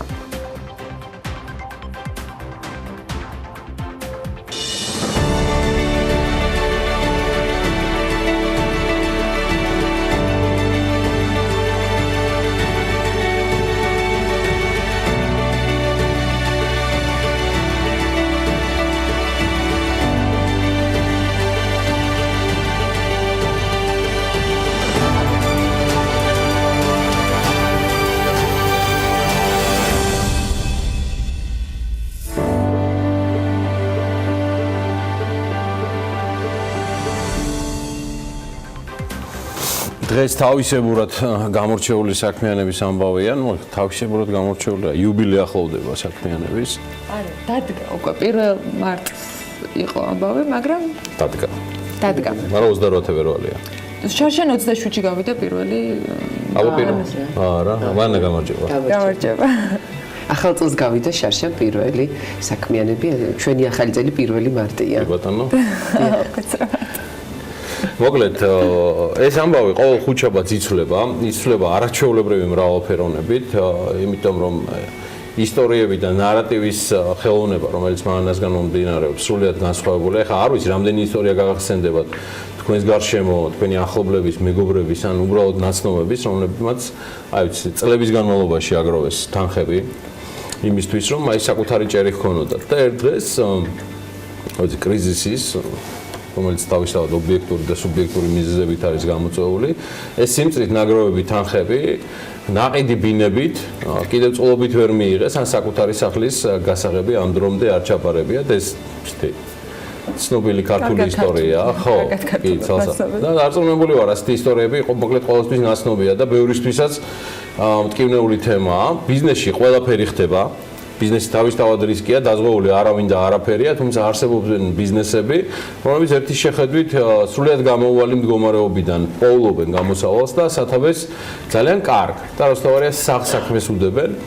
დღევანდელ საქმიანებში გაგაცნობთ ბიზნესს, რომელიც ბიზნესურად გამართულია და იდეაში შეიძლება ითქვას, რომ კლიენტების და მომხმარებლების ბევრი ოცნებაც ასრულებულია. მე არ დაგიმალავთ, რომ ამ ტიპის ბიზნესებს ხშირად კი არა და ძალიან სერიოზულად BMG-ის მნიშვნელოვან ფილტრში ატარებს, მაგრამ რისკი ღირდა, ასე ვთქვათ, ასაღებად და ეს ისტორია მანა მანჯგალაძის მორიგი საქმიანების გმირად ჩამოყალიბდა, მოდი ესე ვიტყვი. დანარჩენს კიდევ ერთხელ გვეტყვის მანანა. კიდევ ერთხელ გამარჯობა. კიდევ ერთხელ გილოცავ იუბილეს, ჩემ თავს ულოცავ, ლაპას ულოცავ, თელ BMG-ს ულოცავ, თელ საქართველოს ულოცავ. საქმიანი ყველას ულოცავ. ძალიან, მაგრამ გავაკეთოთ რომ ეს ხმა ისეთი მრავალფეროვანი და პოლიფონიური გახდება სულ მალე BMG-ში. ხო და ამასობაში მითხარი ამ შესავლიდან გამომდინარე ჩემთვის და შენთვის ეს ბიზნესი ბევრი პერსონალის, ბევრი კომპანიის გამო მტკივნეულია, იმიტომ რომ ბევრი ჩვენი ახლობელიც ბევრს ეხება. ძალიან. ორივე მხარეს მდგომ ადამიანებს ხოთა შორის და ეს მართლა ძალიან სარისკოც არის და ბიზნესი ყოველთვის არის რისკიანი, მაგრამ ეს განსაკუთრებულად სარისკოა ჩვენაირი არავყიფე ქვეყანაში, სადაც სტაბილურობის შეგრძნება ძალიან ისეთი მცნებაა, ხო? ხოთა შორის, როდესაც ამ რეპორტაჟის გაკეთება დავიწყეთ, მე შენს გითხე და ჩვენს პროდიუსერებსაც ვკითხე, იმიტომ რომ თვითონ ამ ადამიანებსაც, ვინც ამ ბიზნესში არიან შესულები და ვისაც ვაკეთებდით ამ რეპორტაჟს, ბევრჯერ ვკითხე იმის შესახებ, რომ რატომ შეხვედით ესეთ სეგმენტში. რა სეგმენტზეა ლაპარაკი? ეს არიან ადამიანები, რომლებიც წლების განმავლობაში, აი ზოგი 13, ზოგი 10 წლის განმავლობაში, ვინც ჩვენ ჩავწერეთ, იყვნენ ასეთი სტატუსი, დაზარალებული მენაშენეები, ხო? და პრაქტიკულად მათ იმედიც გადაწორული ჰქონდათ. ზუსტად აი ამ დაზარალებულ მენაშენეებთან მუშაობს ეს კომპანია. და კითხვა თავისებურად ლეგიტიმური იყო, რომ აი რატომ აი ასეთ პრობლემატურ ადამიანებთან, მათ ფსიქიკაც აბსოლუტურად სხვანაირი აქვს, ხო? დობის ფაქტორი სხვანაირი აქვს, ჯერ ყველაფერს თავი დავანებოთ. შესაბამისად, პასუხი იყო ესეთი, რომ ეს არის პრაქტიკულად უკონკურენციო სეგმენტი. აქ ყველა არიდებს შესვლას თავს. აქ აი კონკურენტები როგორც ესეთი არ არსებობენ, იმიტომ რომ ბევრჯერ იყო მცდელობა, რომ ისინი თქვა დაეკმაყოფილებინათ ბინებით, მაგრამ არ გამოვიდა ეს. მათ გარისკეს შევიდნენ, საკმაოდ დიდი შრომა ჭირდებათ იმისთვის. აქ ძალიან რაღაცით გრადაციულია სამუშაო, იმიტომ რომ უნდა იმუშაო მენაშენესთან, რომელსაც პრაქტიკულად ყველაფერი დაკარგული აქვს, უიმედობა აქვს, უნდა იმუშაო მერიასთან, უნდა თავისი სტრუქტურებით, უნდა იმუშაო ძველ მშენებლებთან, რომელსაც ანალოგიური პრობლემები აქვს და ისინიც არანაკლებ პრობლემატურ ვითარებაში არიან, ხო? აი ძალიან სხვადასხვა მიმართულებით უნდა გაშალო მუშაობა. უნდა მოიპოვო რას თავარია ნდობა და თან ყველასთან უნდა მიაღწიო კონსენსუსში. წინააღმდეგ შემთხვევაში არაფერი არ გამოდის, ხო? ძალიან დიდი ძალისხმევა ამისთვის საჭირო. ბევრი რა თქმა უნდა ამ თავის ტკივილს თავს აარიდებს, ხო? ეს ადამიანები შევიდნენ. მარტო იმ კომპლექსში, სადაც ჩვენ ვიყავით და გადავიღეთ ერთი დიდი კომპლექსი, ხო? 200-ზე მეტი დაზარალებული ოჯახი შედის. 1000-ზე მეტი ასეთი ოჯახი ყავთ უკვე მათ დასახლებული. ან პრეცედენტი ამის არსებობს უკვე. ანუ ჯამში უნიკალურმა ოღონდ ამ სიტყვის ბიზნესური გაგებით და მნიშვნელობით ბიზნეს მოდელმა შექმნა ის, რომ ეს არის უკვე სრულად გამართული პროცესი და შესაძლებელია. რაღაც ოქროს შუალედი აქვს თქვა მოწყობილი. ბაკეთკენ მივიდივარ, რომ აი სუბიექტურ და ობიექტურ ფაქტორებს შორის, რომელიც ამ ბიზნესს აზარალებდა წლების განმავლობაში, ამ ადამიანებმა იპოვეს ინტელექტუალური დაგეგმვითი უნარები გამოავლინეს, იმიტომ რომ აქ დაგეგმა და პროცესინგი ალბათ უმთავრესია, იმიტომ რომ ფაქტიურად დამეთანხმე მანამ რომ ტოქსიკურ აქტივებს იღებ. კი. ამ სიტყვის ყველანაირი მნიშვნელობით. და ქმნიან ცალსახად უკვე გამართულ ბიზნესს. ამიტომაც ალბათ მე მგონი გასაკვირი არ უნდა იყოს, რატო დავინტერესდით მეტი დეველოპმენტი. ერთ-ერთი ძირითადი ფაქტორი, რაც აი მათ ესე კრავს, არის ის, რომ მათ ძალიან ისეთ პერიოდში მოუწიათ ამ ბიზნესის დაწყება. ეს იყო ომის პერიოდი და ომის შემდგომი პერიოდი, რამაც სრულად გააჩერა ეს ბიზნესი, ხო? აი ამ კრიზისულ ვითარებაში შემოვიდნენ ისინი ამ სფეროში. და ნაბიჯ-ნაბიჯ გადალახეს. ანუ საკმაოდ დიდი ტესტი გაიარეს, კარგი სკოლა გაიარეს, როგორ უნდა იმუშაო კრიზისულ სიტუაციაში. რა თქმა უნდა, მათ აქვს თავისი ალბათ კომერციული საიდუმლოება, რითაც ისინი ხო, ვთქვათ, სტრატეგიას კრავენ საბოლოო ჯამში. ამ სიღრმეში ჩვენ არ შევსულვართ, ჩვენ უკვე ისიც გვაკმაყოფილებდა, რასაც გვეუბნებოდნენ, იმიტომ რომ ფაქტი იყო უკვე სახეზე. ფაქტი, ჩვენ ჩავწერეთ ეს მენაშენეები, რომელსაც აი 10-13 წლის შემდეგ სტატუსი დაზარალებული მოეხსნა. თვითონაც არ ჯერა თქვა შეს ქალბატონი ჩავწერეთ, რომელმაც თქვა, რომ იმდა დაუჯერებელი იყო, რომ მე ჩემი ჭერი მექნებოდა, რომ აი ამ ჭერის დასხმის მომენტს დავესწარიო, რომ ჩემი თვალით მენახა, რომ ეს რეალობაა. საკუთარი ჩემი საკუთარი სახლის ხო, ჭერი და იატაკი. შემო ტექნოლოგიები ეს არ არის know-how, თქვა. ხო, მასშტაბი მაინტერესებს ახლა უკვე ამ შემთხვევაში. ამის შესახებ სიუჟეტში ისინი საუბრობენ, რამდენ კვადრატულ მეტრზე არიან ისინი ასულები. ხო. მართალია ეს კომპანია 1 წლის გახდა, მაგრამ ისინი სხვა კომპანიებში მუშაობდნენ თავის დროზე. გამოცდილება სულ სხვაგან მიიღეს და შემდეგ უკვე შეჯერდნენ, იპოვეს ერთმანეთი და დაიწყეს მეტი დაგეგმვა. ამაში რაღაც ხვავარდებს თვითონ დასახელებაში კომპანიის, რაიმე ისეთი საიდუმლოს ნაწილი, რომელიცაც მე ახდიან, ასე ბარდას. მე არ ვიცი, უბრალოდ როცა წერდი მათ, საუბრობდნენ, რომ აი მეტი კომფორტი, მეტი გადახდის სერვისი, გასაკუთრებული და თავისთავად მოვიდა უკვე სახელწოდებაც, ხო? მეტი დეველოპმენტი. კარგი, არის თუ არა საუბარი მათ გეგმებში, რაც შეიძლება სიუჟეტში არც მოხდარიყო რეგიონებზე. ჩვენ ამ თემაზე სხვათა შორის არ გვისაუბრია, არ შევხებივართ, ისინი ძირითადად თბილისში არიან. იმიტომ რომ აქ არის კონცენტრირებული ტოქსიკური აქტივები. კი, აქ არიან ისინი. თუმცა გაშლილი აქვს მშენებლობა თბილისის სხვადასხვა უბნებში, მათ შორის ცენტრალური უბნებიც არის, გარე უბნებიც არის და ეს არის მასშტაბური მშენებლობა შეიძლება. ჯამში შეიძლება თუ არა თქვა, ბოლოსკენ ვიდრე სიუჟეტს წარვადგენთ მანანა, რომ საქმე გვაქვს ახალ ერთის მხრივ ბიზნეს მოდელთანაც და ტექნოლოგიურ პროცესთანაც, იმიტომ რომ ეს know-how-ები არის მათ შორის პროცესშიც სამშენებლოში. კი, იმიტომ რომ ეს ადამიანები მუდმივად დადიან და აკვირდებიან თავის სფეროს, რა სიახლეები შემოდის და რისი შემოტანა შეიძლება, საქართველოს მასშტაბებიდან გამომდინარე და საშუალებიდან გამომდინარე, რისი შემოტანა შეიძლება საქართველოში და განხორციელება. არ ამბობენ რომ ველოსიპედი გამოიგონეს, მათ თავისთავად ამისი ამბიცია არ აქვთ, მაგრამ ის რაც მათ შეიძლება შემოიტანონ თავიანთ ბაზარზე და შეთავაზონ მომხმარებელს, ეს აქვთ. სხვა შორის ძალიან დიდი პორტფოლიო აქვს იმაზე და ჩამონათვალში ყოველთვის ესე წარსდგებია რომ ეკოპროდუქტები, უსაფრთხო პროდუქტები, სეისმოგრადული პროდუქტები, მაგრამ ვკითხე რომ რამდენად ინტერესდება თვითონ კლიენტი, რომელიც თქვენთან მოდის მეთქი. ჯერჯერობით ჩვენი მომხმარებელი ამბობს ის უმეტესწილად ორიენტირებულია იმაზე რომ ლოკაცია სად არის და ფასი როგორია. დანარჩენს ნაკლებად კითხულობს, ხო, აი ის რაც ყველაზე მნიშვნელოვანია, ხომ, სადაც უნდა იცხოვრო და აცხოვრო ოჯახი, ხო, აი ჯერ აქამდე გაზრდილები არა ვართ. თუმცა მათ ეს ყველაფერი ჩადებული აქვთ თავიანთ პროდუქციაში და წარმოებაში. მოდი ვნახოთ როგორ გახდა 1 წლის თავზე სრულად განსხვავებული ბიზნეს მოდელით ბაზარზე წარმდგარი კომპანია, მართლა მეტი დეველოპმენტი, დავთქმეთ მანა მანჯგალაძის მორიგი გმირებით. ინძლოის ისტორიაც ძალიან საინტერესოდ ჩაიწერება საქმიანების პორტფელში. ის არის მეცხი და მერვე არის აი თეთრი ბადე. რომ არის აი ეს უკვე მერვე არის.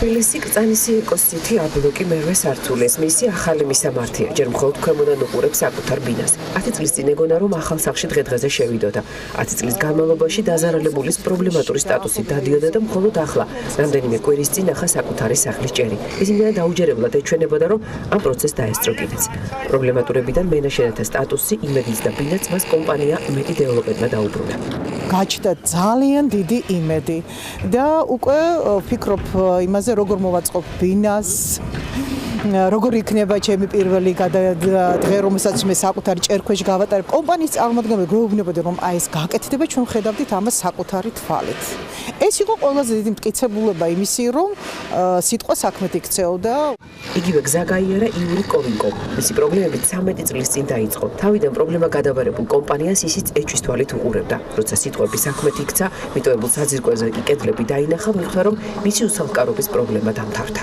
ჩვენ პონდე რო ჩაიძირა მე ჩავიქე მერცხებით დაკარგული მაყეს ფული მე აღმოჩნდა დექსუსი რაღაცა ფირმა იმათმაც დიდი დაპირებები მოუწეს ისინიც ჩაიძირდნენ რო ეტყვა და მადლობა გმერს ეხლა აი ეს ახალი ფირმა გამოჩნდა და როგორც ხედავ საქმე წაიღო წინ წავიდა ჩემი არის მეხუთე სართულზე აი მუშა რო დგას აი ზუსტად კასკიანი აი ეს არის ჩემი ბინა პრობლემატური მენაშენეების სეგმენტზე მეტი დეველოპერი შეიძლება ითქვას უკონკურენციოა. დეველოპერები ასეთ მენაშენეებს თავს არიდებენ.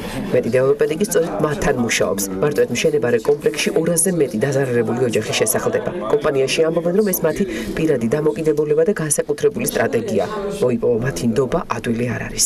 ჩვენ ვართ სპეციალიზირებულები დაუსრულებელ ობიექტებზე შესვლით. მანდ ურთიერთობების დალაგებით დაზარალებულ მოსახლეობასთან, მერიასთან, ძველ მშენებლებთან და აქედან გამომდინარე ჩვენი მიზანი არის ვიპოვოთ გამოსავალი კონსენსუსს მივაღწიოთ ყველასთან მიმართებაში და დავიწყოთ მერე უკვე კონკრეტული მოქმედებები, ანუ მშენებლობა.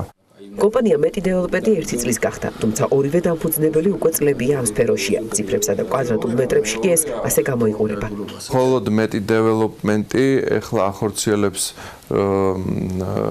ორ პროექტს ეკოსიტი კრწანისი, ეკოსიტი სამგორი და ჯამში ეს არის 75,000 კვადრატი.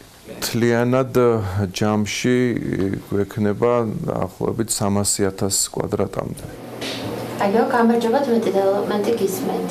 როცა კომპანიის დასახელებაზე ფიქრობდნენ, დიდი დრო არ დაჭირვებიათ. საუბრის დროსაც ხვდები, რატომ მეტი დეველოპმენტი.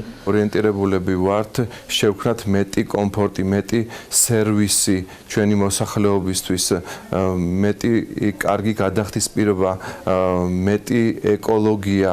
თავი რაც მათ საქმეში გამსაზღვრელი ხდება ეს ხარისხი, პასუხისმგებლობა და ის შეღავათებია, რასაც მენაშენეებს თავაზობენ. ყოფილი ბანკირისთვის ეს სისტემა ნაცნობია და ყოველთვის ცდილობს ლავირების საშუალება დაუტოვოს კლიენტს. ჩვენ ვცდილობთ, რომ მოვერგოთ თანამედროვე ბაზარზე არსებული კლიენტის ჯიბეს. თუ პირობითად ბინის ღირებულება განისაზღვრა $50,000 ჩვენ ადამიანს ვთავაზობთ 24 თვის განმავლობაში გადაიხადოს 30%, ხოლო 24 თვის თავზე გადაიხადოს დანარჩენი 70%. ანუ ეს ორ წლიანი 24 თვიანი ესე ვთქვათ პერიოდი მას ფორის სახით ეძლევა. კომპანიაში ფუნქციები გადანაწილებულია. ყველა თავის სეგმენტზე მუშაობს. დამფუძნებლებისთვის ყველაზე მნიშვნელოვანია რეპუტაცია და გუნდი. ამ გუნდით კი ამაყობენ. თუ კი ერთი ინვესტიციებსა და გაყიდვებზე მუშაობს, მე რომ მშენებლობას კურირებს. ოთარი ამ სფეროში წლების წინ ტურიზმიდან მოვიდა. ისაც ყველაზე მეტად მოსწონს მშენებლობაში იმპროვიზაცია და მუდმივი სიახლე. მთავარი კი ხარისხია, ეკოდასალები, ახალი ტექნოლოგიები. თუმცა მყიდველი ნელა იზრდება და ის ჯერ კიდევ მხოლოდ ლოკაციაზე და ფაზია ორიენტირებული. ეს მომდგრადი კედლებია თბოიზოლაციითანი, ანუ ეს არის ნიმუში, გაჩვენებთ როგორ მაგრდება კედლები, როგორ შენდება. შიგნით არის ესე წოდებული EPS-ი, ანუ პენოპლასტი, რომელიც არ იწვის, არ გამოუშვებს ჩოლავ გაზებს მხოლოდ დნება, მაგრამ მაგას კონსტრუქციული დატვირთვა არ აქვს. კონსტრუქციული დატვირთვა აქვს თვითონ უშუალოდ აი ამ ბადეს, რომელიც მაგრდება ყველა 50 სანტიმეტრში აი ესეთი ანკერებით, რომელიც ჩადის ფილაში, კოლონებში, რიგელებში 10 სანტიმეტრით და ამაზე იხსნება ზემოდან ხსნარი, მაღალმარკიანი ხსნარი, რომელიც ბევრად უფრო ძლიერია ვიდრე ნებისმიერი სამშენებლო ბლოკი. დღეს ორივე თვლის რომ ძიების შემდეგ მათ საუკეთესო არჩევანი გააკეთეს. ინტერესი ბევრნაირია, შენების პროცესი კი სიამოვნება. ნოლიდან დავიწყეთ. პრაქტიკულად ნოლიდან დავიწყეთ მე და ჩემო პარტნიორმა. პირველი ნაბიჯები გადავდგით, პატარა კორპუსი ავაშენეთ. ესე მოყვება ნელა და ეხლა საკმაოდ მასშტაბური მშენებლობა გვაქვს ჩვენ და ძალიან დიდი პლუსია, როცა საქმეს შემოსავალიც მოაქვს და სიამოვნებასაც განიჭერს. როგორი იქნება დასრულებული სახლი, ბინა, ჰოლი, როგორი ხედი, რემონტი, მასალა, სამზარეულო ეკოპროდუქტი. მეტი დეველოპმენტი მეც თავაზობს, ვიდრე ეგრეთ წოდებული თეთრი კარკასია და თქვენ ამ ყველაფერს მარტო მარკეტით ან წარმოსახვით არ ხედავთ. ვირტუალურ რეალობაში ხედავთ საკუთარ ბინას და ის იმდენად ცოცხალი სანახაობაა და იმდენად რეალურად უყურებთ ამ ყველაფერს, რომ უფრო უკეთ აღიქვამთ, თქვათ, ბინის კონფიგურაცია, როგორ შეგიძლიათ მოახდინოთ. მშენებარე კორპუსებში ბინების დიდი ნაწილი უკვე გაყიდულია. ახლა კი ახალი საძირკველის გაჭრისთვის ემზადებიან. აქაც ძირითადი სეგმენტი პრობლემატური მენაშენეები და ემიგრანტებია. საერთოდ სირთულეები უკვე დიდი ხანია არ აბრკოლებთ. მათი ბიზნესის დაწყებაც ყველაზე მძიმე პერიოდს დაემთხვა, ომი და ომის შემდგომი პერიოდი. მაშინ გაიარეს პირველი სრთული ტესტი. როგორ იმოქმედო კრიზისის დროს ეს მომენტი სირთულეების გადალახვაში დღემდე ყველაზე მეტად ეხმარება. კრიზისულ სიტუაციაში ვინც სწორად მოქმედებს, ის ყოველთვის გამარჯვებული რჩება ხოლმე რა. ჩვენც განსაზღვრეთ პრიორიტეტები, თუ როგორ უნდა გვემოქმედა და არც სესხი აგვიღია ბანკიდან, არც საშუამავლო საქმეები გვიკეთებია. უბრალოდ დავალაგეთ რა რის მერე რა უნდა გვეკეთებინა. ისე გამოვიდა, რომ ახლა ყველგან აშენებენ, შინ და გარეთაც. საკუთარი სახლის მშენებლობა სხვა პასუხისგებლობაა, სხვა მიდგომა. აქ შენი თვალით უყურებ ყველაფერს და არა ასობით დამკვეთის თვალით. აქ მეტი თავისუფლება გაქვს. სულ მშენებლობაში ვართ. ერთი წლის იუბილეს განსაკუთრებულ სტუმრებთან ერთად აღნიშნავენ, თუმცა აქაც საკუთარი შენატანი და დეველოპმენტით მიდიან. თბილისის მოხუცთა თავშესაფარს დღეს მშენებლის ხელი შევლება ჭირდება და სადღესასწაული ტორტი გაიჭრება, ამ პრობლემასაც წყვეტენ.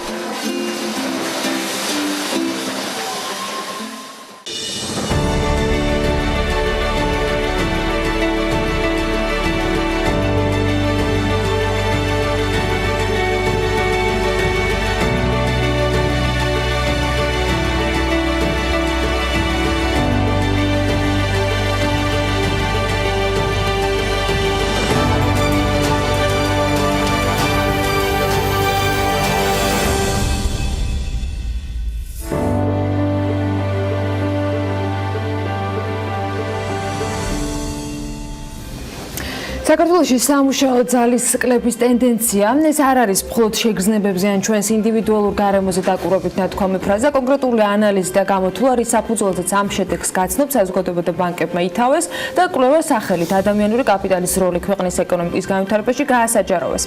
რა მონაცემები დაიდო ამ კვლევის შედეგად, ამას თათული დუშუაშვილი საზოგადოება და ბანკების ეკონომიკური ანალიტიკოსი გვეტყვის, რომელიც უკვე შემოგვიერთდა სტუდიაში. მოგესალმებით, მადლობა ჩვენთან საინტერესო კვლევა არის თავისთავად, მაგრამ მინდა რომ მაყურებელმაც გაიგოს ყველა ის მიგნება, რომელიც ამ კვლევის შედეგად უკვე კონკრეტული თქვათ რიცხვებზე დაფუძნებით ვიცით.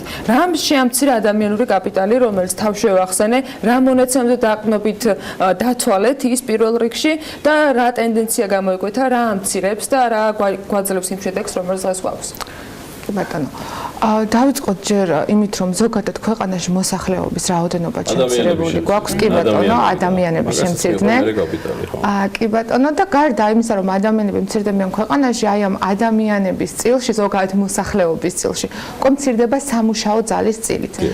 სამუშაო ძალა რა არის? სამუშაო ძალა ესენი არიან დასაქმებული ადამიანები და ის ადამიანები უმუშევრები, ვისაც სურს მუშაობა და ვინც მზად არის, შრომისუნარიანია და სულ აქვს სურვილი რომ თქვა თუ კი არსებს სამუშაო ხვალე წავიდეს და დასაქმდეს, ხო?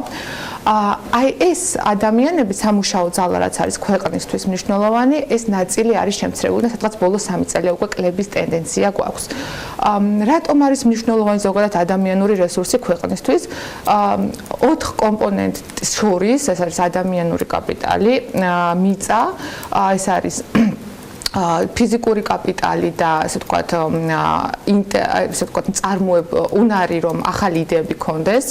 აი ამ 4 კომპონენტ შორის ერთ-ერთი არის ადამიანური კაპიტალი, რაც მნიშვნელოვანია იმისთვის, რომ ქვეყანამ გამოუშვას მეტი საქონელი და პროდუქცია, შესაბამისად იყოს მაგალი ეკონომიკური ზრდა ქვეყანაში. თუ კი გვეყოლება ნაკლები სამუშაო ძალა, გვექნება ნაკლები ადამიანური კაპიტალი, რა თქმა უნდა, ეს არ იქნება კარგი ქვეყნის ეკონომიკური წინსვლისთვის. ამიტომ იყო საინტერესო რეალურად ამ ყველაფრის გამოყენება, მაგრამ რა კონკრეტული რიცხვები გააქვთ თქვენ კვლევაში მითითებული, რამ გამოიწვია ეს კლება და საწავიდნენ ეს ადამიანები, ანუ ყველანაირად ერთგვარ დაიხოცნენ? რა თქმა უნდა, არ დაიხოცნენ. ზოგადად სამუშაო ძალის კლება გამპირობებულია 3 ფაქტორით. ერთ-ერთი ყველაზე მნიშვნელოვანი ეს არის მიგრაცია. ანუ ადამიანები, რომლებიც გადიან ქვეყნიდან და მიდიან სხვა ქვეყანაში. ეს არის ძალიან დიდი ციფრი, ჯამურად რომ ავიღოთ, მილიონ ადამიანზე მეტია ქვეყნიდან გასული, რაც რა თქმა უნდა საქართველოს სამუშაო ძალას აკლდება. სადღაც 15 წლის განმავლობაში, ანუ ეს რომ ავიღოთ 2002 წლიდან მოყოლებული მონაცემები. გარდა ამისა, მნიშვნელოვანია ის ფაქტორი, რომ სამუშაო ძალა ზოგადად ითვლება 15 წლის ზემოთ ასაკის მოსახლეობიდან. და თუ დავაკვირდებით სტატისტიკას 1995-დან 2002 წლამდე ჰქონდა კლების ტენდენცია შობადობაში. შესაბამისად ის ადამიანები, ვინც უნდა ყვნენ დღეს 15 წლის ზემოთ, ვინც უნდა უერთებოდეს სამუშაო ძალას, მათი რიცხვი შემცირებულია.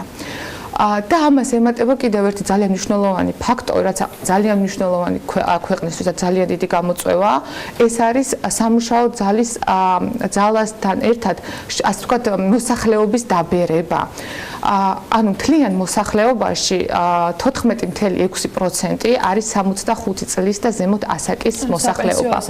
დიახ, რომლებიც შეიძლება რაღაც ნაწილი კლავაც იყოს ჩართული სამუშაო ძალაში, მაგრამ ძირითადად არ ქმნის საქონელსა და მომსახურებას, ხო? შესაბამისად, ეს მოჩნებელი ძალიან მაღალია და შედარებისთვის შეგვიძლია მოვიყვანოთ მსოფლიოს საშუალო მონაცემი, რაც არის 8.7. ანუ თითქმის 2-ჯერ მეტია და ძალიან ცუდი მონაცემია, ეს ძალიან ცუდია ქვეყნისთვის, რატომ? იმიტომ რომ ყავს მოსახლეობა, ამ მოსახლეობის ახალგაზრდა ნაწილი, ანუ 40 წლამდე ასაკის არის მიგრანტების 66%. ანუ ახალგაზრდა ნაწილი გადის ქვეყნიდან, შევცრებული მოსახლეობა ხდება და იმ შევცრებულ მოსახლეობაში იზრდება წილი უკვე 65 წელზე ზემოთ მყოფი მოსახლეობის, ანუ საქართველოს მოსახლეობა მიდის დაბერებისკენ, რაც ნამდვილად არ არის სახარბიელო. ამ გრაფიკში როგორც ამოვიკითხე, მამაკაცების რაოდენობა უფრო მეტია მიგრანტებს შორის, ვიდრე ქალბატონების რაოდენობა და ძირითადად არიან უფრო მეტი ამ შემთხვევაში სწორედ 40 წლამდე ასაკის ადამიანები.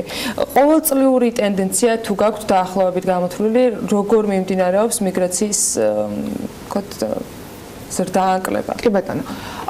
მამაკაცებს და ანუ გენდერულ სტატისტიკას რაც შეეხება, ზოგადად 15 წლის ჯამური მონაცემი რომ ავიღოთ, მამაკაცები უფრო მეტი რაოდენობით არიან ქვეყნიდან გასული ვიდრე ქალები. თუმცა ბოლო პერიოდში ზრდადია უკვე ქალთა ემიგრაციის დინამიკაც და ასევე მნიშვნელოვანი ერთი დაკვირვებაც, რაც საინტერესოა, რომ მამაკაც ემიგრანტთა 80% არის 40 წლამდე ასაკის, ანუ მამაკაცები უფრო ახალგაზრდა ასაკში ტოვებენ ქვეყანას და ქალ ემიგრანტთა მხოლოდ 68%-ია 40 წლამდე ასაკის. ანუ ქალი ემიგრანტები უფრო ასაკოვნებიც გარიან, ასე ვთქვათ, ქვეყნიდან 40 წელზე ზემოთ, ასე ვთქვათ, შუახნის ასაკის ნაკადი გვაქვს, ხომ? რაც შეეხება ზოგადად სტატისტიკას ესე პირდაპირ ტენდენცია არ გვაქვს, უფრო მერყევია, ანუ ზოგიერთ წელს უფრო მეტი ადამიანი გადის, ზოგიერთ წელს უფრო ნაკლები, მაგრამ ჯამური მონაცემი აშკარად მაღალია. კაი. თათული, მოდი რეზუმირებისკენ წავიდეთ, როგორც BMG-ის გადაცემებში ჩვევია, ერთგვარად რომ დავსახოთ გამოსავლის გზები, რომელიც ასევე თამდევი არის საზოგადოება და ბანკების თითქმის ყველა ანალიტიკისა, ეს გამოგარჩევთ, ამიტომაც არის ხარისხიანი და საინტერესო საზოგადოებისთვის საზოგადოება და ბანკების ანალიტიკა. ხო და არსებობს, ახლა ჯადოსნური ჯოხი ეკონომიკაში მით უმეტეს ნაკლებად ხო ყველაფერს რაღაც თავისი დრო აქვს, მაგრამ რა გამოსავლის გზებზე და რეკომენდაციებზე საუბრობს თქვენი ანალიტიკური ცენტრი საიმისოთ რომ პრობლემა გადაწყდეს. კი ბატონო, ანუ უკვე ვისაუბრეთ რომ მნიშვნელოვანია სამუშაო ძალა, ადამიანური კაპიტალი. თუ კი სამუშაო ძალა მცირდება, მნიშვნელოვანია რომ იგივე უფრო ნაკლებმა ადამიანმა რომ აწარმოოს იგივე რაოდენობისად უფრო მეტი საქონელი და პროდუქცია, მნიშვნელოვანია რომ მათი კვალიფიკაცია გაიზარდოს. ანუ ქვეყანაში დარჩენილი მოსახლეობა მაინც ყოფდეს მაღალ პროდუქტიული. ამისთვის რა არის საჭირო? პროდუქტიულობის გასამაღლებლად პირველ რიგში საჭიროა განათლება, უკეთესი განათლების სისტემა. ეს იქნება დაწყებული საბაზო განათლებით, საშუალო განათლებიდან, ასევე ძალიან მნიშვნელოვანი პროფესიული განათლება, რომელსაც თქვათ უფრო ნაკლებად ყურადღებას აქცევია, ანუ ნაკლები ყურადღება ექცევა სამწუხაროდ დღესდღეობით ჩვენს ქვეყანაში. ასევე დამთავრებული უმაღლესი განათლებით, რომელსაც ასევე სჭირდება ყურადღების მიქცევა. გარდა ამისა, ძალიან მნიშვნელოვანია ჩვენი ქვეყნისთვის, რომ ის სტუდენტები, ის ახალგაზრდები, რომლებიც მიდიან საზღვარგარეთ სწავლის მისაღებად, რომლებიც ფლობენ ძალიან კარგ ადამიანურ კაპიტალს, იღებენ თქვათ საერთაშორისო განათლებას, ასევე გამოცდილებას. საჭიროა რომ რაღაცნაირად წახალისდეს მათი ქვეყანაში დაბრუნება, იმიტომ რომ მათი ცოდნა არის ძალიან მნიშვნელოვანი დღეს ქვეყნისთვის, მათი გამოცდილება არის ძალიან მნიშვნელოვანი დღეს ქვეყნისთვის, სამისად უნდა მოხდეს ამ სტუდენტების, ამ ახალგაზრდების წახალისება, რომ მათ თამათი ცოდნა მოახმარონ საკუთარ ქვეყანას. ასევე მნიშვნელოვანია რომ უკვე არსებული კადრებისაც ქვეყანაში ყოს მათი კვალიფიკაციის და მათი გადამზადება, იმ მიმართულებებზე, იმ დარგებზე ყურადღების გამახვილება, რომელიც არის უფრო მაღალ პროდუქტიული, ვიდრე ნაკლებად პროდუქტიული. ის გასწვალისწინებელია, რომ ეს გასული ადამიანები რემიტენსების თვალსაზრისით ძალიან მნიშვნელოვან თემას ქმნიან ქართული ეკონომიკისთვის და ასე ვთქვათ, ეს ჩვენ არ გვეხება, მაგრამ გოდება მარტო იმაზე, რომ გადიან და აღარ ბრუნდებიან, თლათ ასე არ არის. ეს ხალხი უმსხვილესი კონტრიბუტორია. კი ბატონო, მაგრამ ქვეყანა რომ წავიდეს, ქვეყანასაც სჭირდება. რაღაცა უნდა გავაკეთოთ. ცხადია და ეს გარანტდება. თათული მიღებულია გზავნილი, მადლობა თქვენ, მადლობა საზოგადოება და ბანკებს. თათული დუშუაშვილი, კიდევ ერთხელ წარმოგიდგენთ მას, იგი საზოგადოება და ბანკების ეკონომიკური ანალიტიკოსი გახლავთ. ჩვენ მცირედი პაუზა გვაქვს, ეხლა სარეკლამო, მანამდე ამინდის შედარებით ხანგრძლივი პროგნოზით უნდა დათქვეთ. წინ ძალიან საინტერესო ინტერვიუ გელით.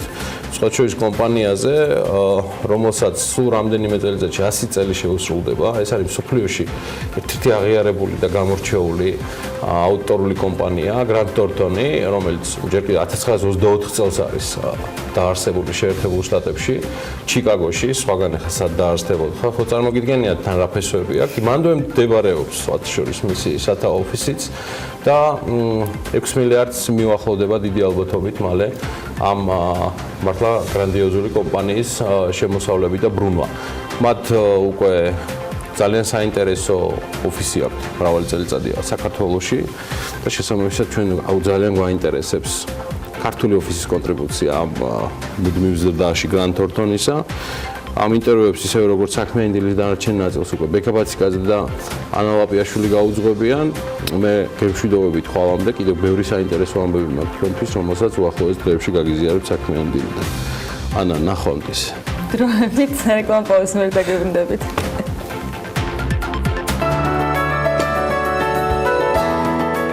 ამინდის პროგნოზის სპონსორია დეველოპერული კომპანია Orion Group.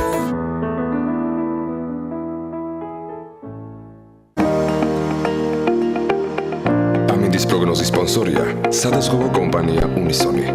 თავისუფალი დაზღვევა თქვენი სიმშვიდისათვის.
ამინდის პროგნოზის სპონსორია დეველოპერული კომპანია ორიონ ჯგუფი.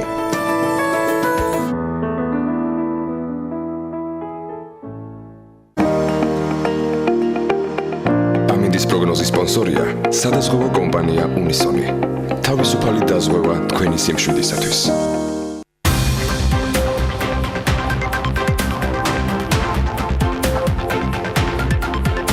სოფლიოში ერთ-ერთი ლიდერი აუდიტორული კომპანიის Grant Thornton-ის გლობალურმა შემოსავლებმა 2018 წელს 5 მილიარდ 450 მილიონი ამერიკული დოლარი შეადგინა. კომპანიამ ბოლო 6 წლის განმავლობაში განსაკუთრებულ წარმატებას სწორედ გასულ წელს მიაღწია, რაც ფინანსური მაჩვენებლების ზრდის გარდა თანამშრომლების მატებაში და ახალი პროექტების დაწყებაშიც გამოიხატებოდა. წელი ასეთივე წარმატებული იყო საქართველოს ოფისისთვისაც. დეტალები თათია ჩაფიჩაძის და გიორგი ჟივიცის სიუჟეტში უნდა ვნახოთ და შემდეგ უკვე ქართული ოფისის მუშაობის დეტალებს საქმიანი დილის ეთერში სტუმართან ერთად გაგაცნობთ.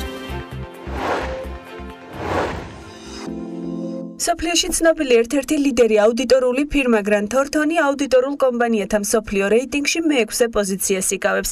საერთაშორისო გამოცემის International Accounting Bulletin-ის მიხედვით 2018 წელს მისმა გლობალურმა შემოსავალმა 5.45 მილიარდი დოლარი შეადგინა. აღსანიშნავია, რომ ზრდა წინა წელთან შედარებით 9.4%-ია. ასეთივე წარმატებით საქმიანობს Grant Thornton-ის საქართველოს ოფისი, რომელიც ქვეყანაში 2005 წელს გაიხსნა.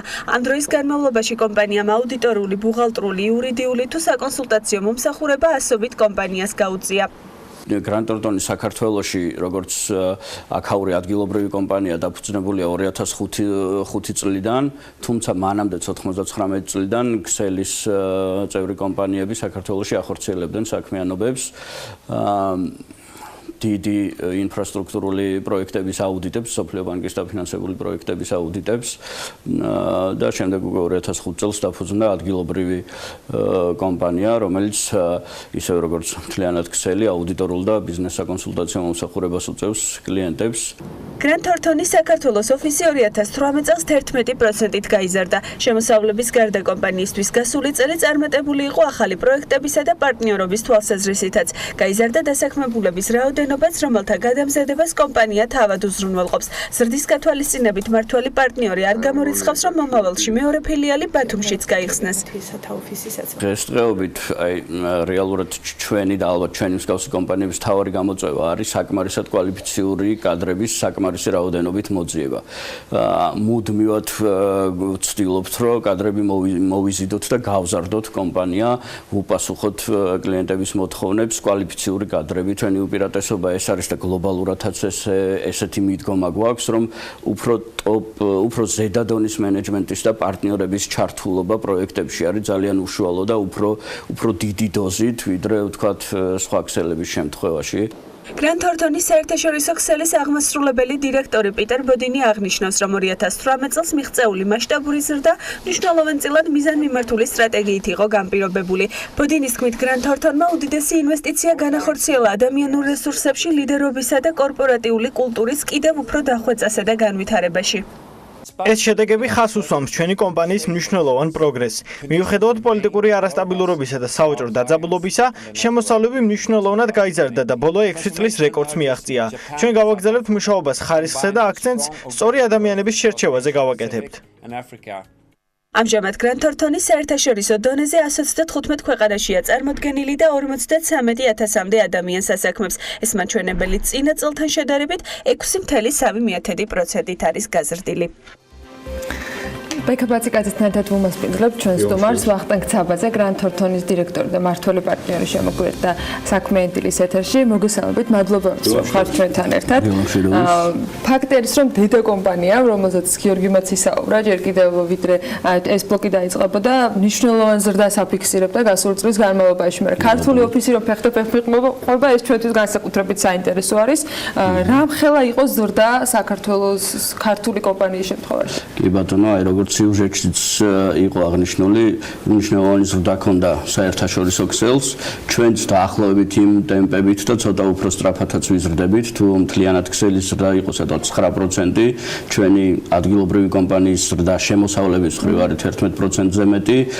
ეს შემოსავლების ზრდა, რა თქმა უნდა, უზრუნველყოფილია და გამოწვეულია იმით, რომ გაიზარდა ჩვენი კლიენტების რაოდენობა, იზრდება ახალი საინტერესო პროექტები ემატება კომპანიას და ამ ყველაფერს თავისთავად ხარს უჭერს ჩვენი ხალხის და პერსონალის და კომპანიის თანამშრომელთა რაოდენობა. ერთ-ერთი მიზეზი ალბათ ამისა იყო ფინანსური ანგარიშგების და აუდიტის შესახებ ახალი კანონი, რომელიც ქვეყანამ მიიღო, რეგულაციები ახალი, რომელიც შემოვიდა, რა საჭიროებები გაუჩნდათ კომპანიებს? რა თქმა უნდა, ამ კანონმა ეს ბაზარი, რა თქმა უნდა, მნიშვნელოვნად დატვირთა, ვიტყოდი, გააცოცხლა კი ნამდვილად და ნამდვილად ძალიან საჭირო რეფორმა იყო, ჩემი აზრით, მართლა ხელს უწყობს ქვეყანაში ფინანსური გამჭვირვალობის და განათლების ამაღლებას.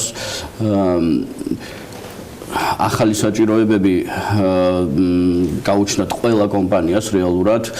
იცით რომ ამ კანონის შესაბამისად კომპანიები 4 კატეგორიად დაიყო და პირველ და მეორე კატეგორიას 2018 წლის 1 ოქტომბერი იყო პირველი თარიღი, როცა უკვე სჭირდებოდათ აუდიტირებული ფინანსური ანგარიშგების წარდგენა სპეციალურად ახალ შექმნილ სამსახურში, სარაში, ზედამხედველობის სამსახურში.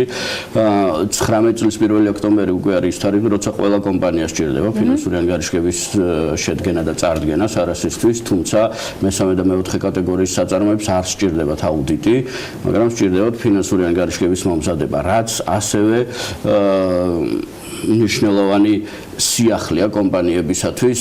რეალურად კომპანიების უმეტესობა არ ამზადებდა ფინანსურ ანგარიშგებებს, რომ აღარაფერი ვთქვათ გამოქვეყნებაზე, რადგან მაინც უფრო მეტად მიმართული იყვნენ საგადასახადო ანგარიშგებისაკენ, ბუღალტრები, ფინანსური პერსონალი უფრო საგადასახადო მხარეს უყურებდა და ნაკლებად ფინანსურს, ალბათ რაღაც შიგნით კომპანიებში მზადდებოდა მენეჯმენტისთვის, მფლობელებისთვის რაღაც ანგარიშგებები, თუმცა არა იმ დოზით და არა ისე სტრუქტურირებულად და არა ისე ერთგვაროვნად. ეს რა თქმა უნდა ძალიან დაეხმარება ანალიტიკოსებსაც და ინვესტორებსაც, რომ დაინახონ ერთნაირად დაინახონ სურათები სხვადასხვა კომპანიის. როგორც დაინტერესებული მედიასთვის. იქიდან გამომდინარე, რომ სტატისტიკის სანდოობას ნამდვილად გასდის. ეს საჭიროება არ იდგა, შეგვიძლია ვთქვათ, რომ კომპანიებში იმ გამოცდილებით მეთოდას, რაც თქვენ გაქვთ იმ მასშტაბით, რაზეც ეს კომპანია გადის, ვთქვათ, რომ კომპანიებისთვის ეს ყველაზე რთული, ვთქვათ, საქმე არის საკეთებლად, თუ არსებობს კიდევ სხვა ფინანსური, ვთქვათ, განათლების საჭიროება, რომელიც მათ დღეს წესრიგში უთქვათ, როგორც გამოწვევა. რა თქმა უნდა, რომ შევხედოთ ზოგადად ჩვენი კლიენტების ბაზას და ვთქვათ, ზოგადად კომპანიებს საქართველოში. ყავს რა თქმა უნდა კომპანიები და არიან ძალიან ბევრი კომპანია, სადაც ფინანსური სტაფი და ფინანსური განყოფილება, ასე ვთქვათ, ძალიან პროფესიულია, ძალიან კარგი პროფესიული შესაძლებლობების გუნდებით არიან დაკომპლექტებული, თუმცა არიან რა თქმა უნდა ბევრი კომპანია, რომლისთვისაც ეს სიახლე არის იქნება გამოწვევა ნამდვილად და დასჭირდებათ გადამზადება, ბევრი ახალი რაღაცის სწავლა, სტანდარტებიც მაგალითად იმ მცირე კომპანიებისათვის სულ ახალი სტანდარტი არის მეოთხე კატეგორიის საწარმოებისათვის, რომელიც თვითონ ზედამხედველობის სამსახურმა შეიმუშავა და ეს სტანდარტი პრინციპში ყველასთვის ახალი არის, არა მარტო მათთვის, იმიტომ რომ თვითონ სტანდარტი არის ახალი, რა თქმა უნდა, ეს ეფუძნება ისევ საერთაშორისო ფინანსური ანგარიშგების სტანდარტებს და პრინციპები იგივე იქნება, თუმცა მაინც ამას სწავლა ჭირდება და ეს იქნება ძირითადი გამოწვევა ახლა კომპანიებისათვის, რომ მათი ფინანსური პერსონალი მომზადდეს შესაბამის სტანდარტებში.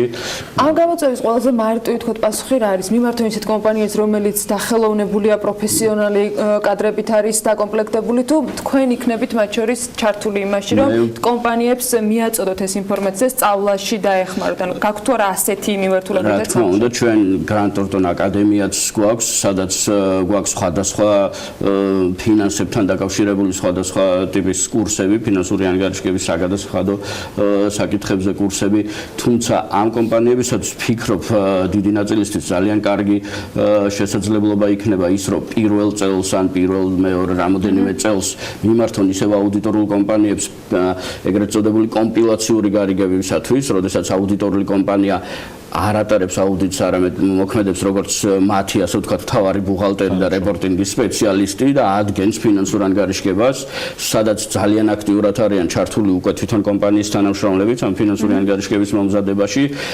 ეს აუდიტთან შედარებით ფინანსურადაც კომპანიებისთვის ნაკლები ხარჯი იქნება და მეორე მხრივ ეს იქნება, რასაც ქვია, on the job ტრენინგი, ძალიან კარგი ტრენინგი თვითონ კომპანიის თანამშრომლებისათვის, ერთხელ და ორჯერ რომ მოამზადებენ ამ ფინანსურ ანგარიშგებას, შემდეგში უკვე აღარ დაჭირდებათ ის თანამშრომლები, რომლებიც ამ მიმართულებთან ფინანსებზე მუშაობენ, ბუღალტრები და ასე შემდეგ, ბევრ სიახლეს